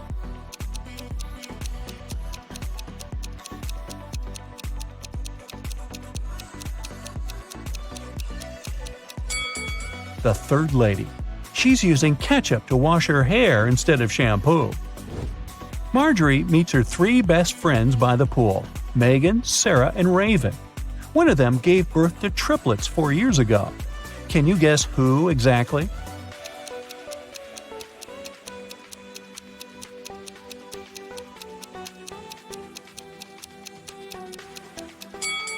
Raven. Take a look at her hands. She's wearing 3 DIY bracelets with the word Mom. The triplets are now 4 years old, and her jewelry looks like something that they could have crafted. Marjorie and her besties go to a concert, but only one of these people is a real musician. Can you guess who?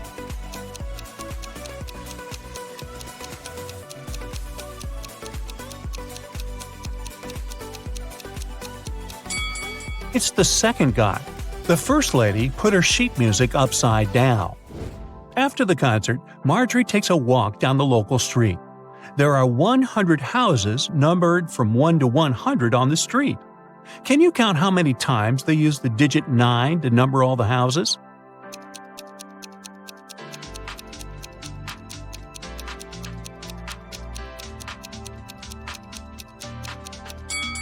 The correct answer is 19. The mystery can be solved using simple math. The digit 9 should occur in the following numbers. All we need to do is to count the number of 9s in this sequence. Marjorie comes home late at night and sees something creepy in her living room. Can you see it too?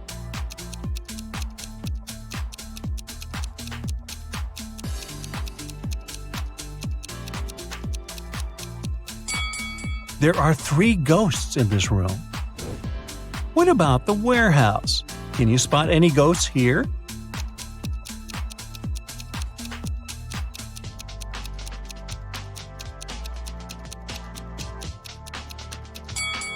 Hello? Let's take a look at the bedroom.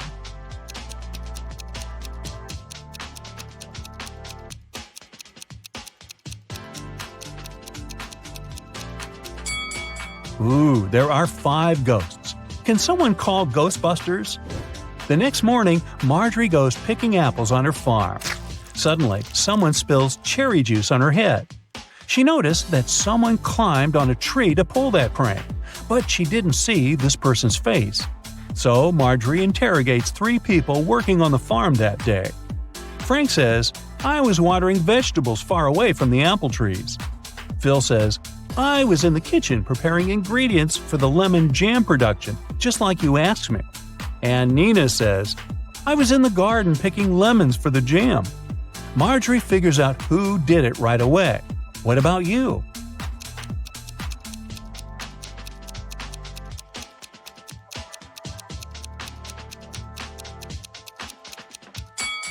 It was Phil. He tore his shirt and a piece of fabric got stuck on the branch of an apple tree. A group of tourists arrives at the farm and Marjorie gives them a fun tour. Unfortunately, one of these guests is a thief. Can you guess who?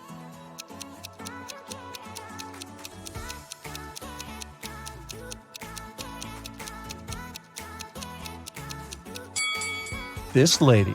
She's sneaking cash from another person's purse. It's raining heavily all day, so Marjorie stays home alone and fries pancakes in the kitchen. Suddenly, she realizes that she had forgotten to switch off the TV in the living room and goes there. In a minute, Marjorie returns to the kitchen and gets speechless. Why? Can you guess?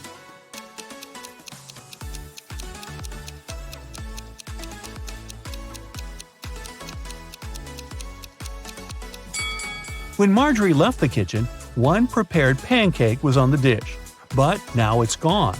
All the windows are locked. So, who did it? Suddenly, Marjorie hears weird sounds from the basement.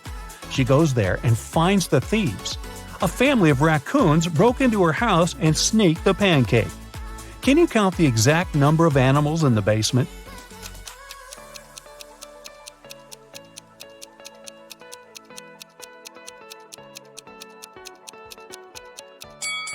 The task was to count the number of all animals, so the correct answer is 7. There are 4 raccoons, 1 cat, and 2 rats. The next day, Marjorie goes into her sunflower field to check how the flowers are doing. Can you spot what's odd here?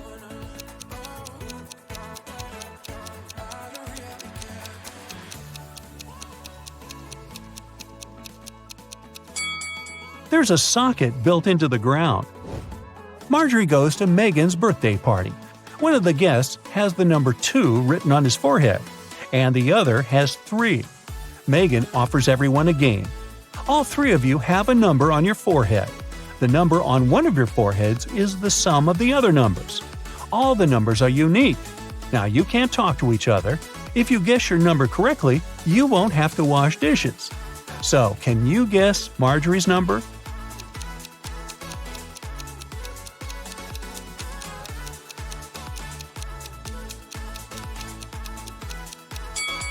It could either be 1 or 5, but if her number was 1, the guy with 3 would see that and guess his own number.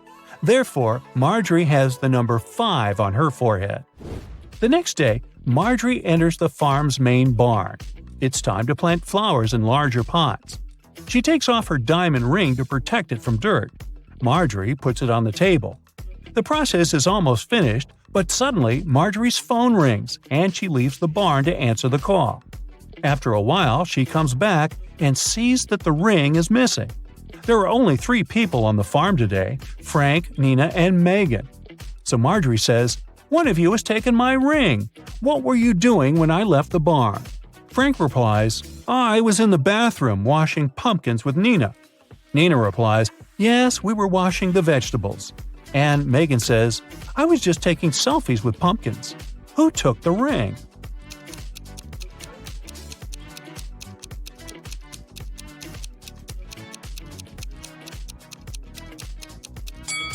Look at this bird cage. It was opened. The canary bird flew out and took the ring.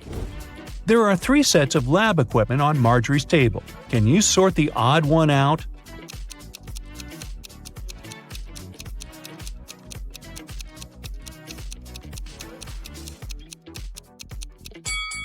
This one doesn't have a flame. Marjorie throws a harvest festival at her farm. Her friends and coworkers chill all together. Can you spot any zombies among them?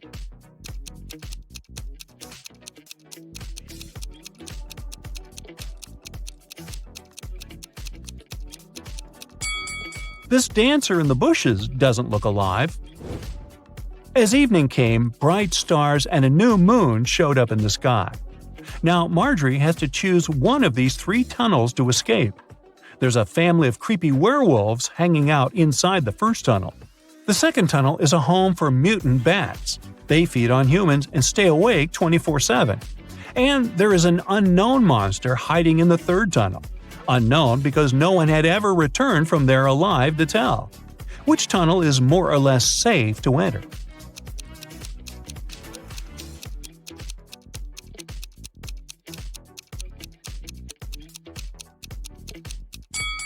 Marjorie should choose the first tunnel.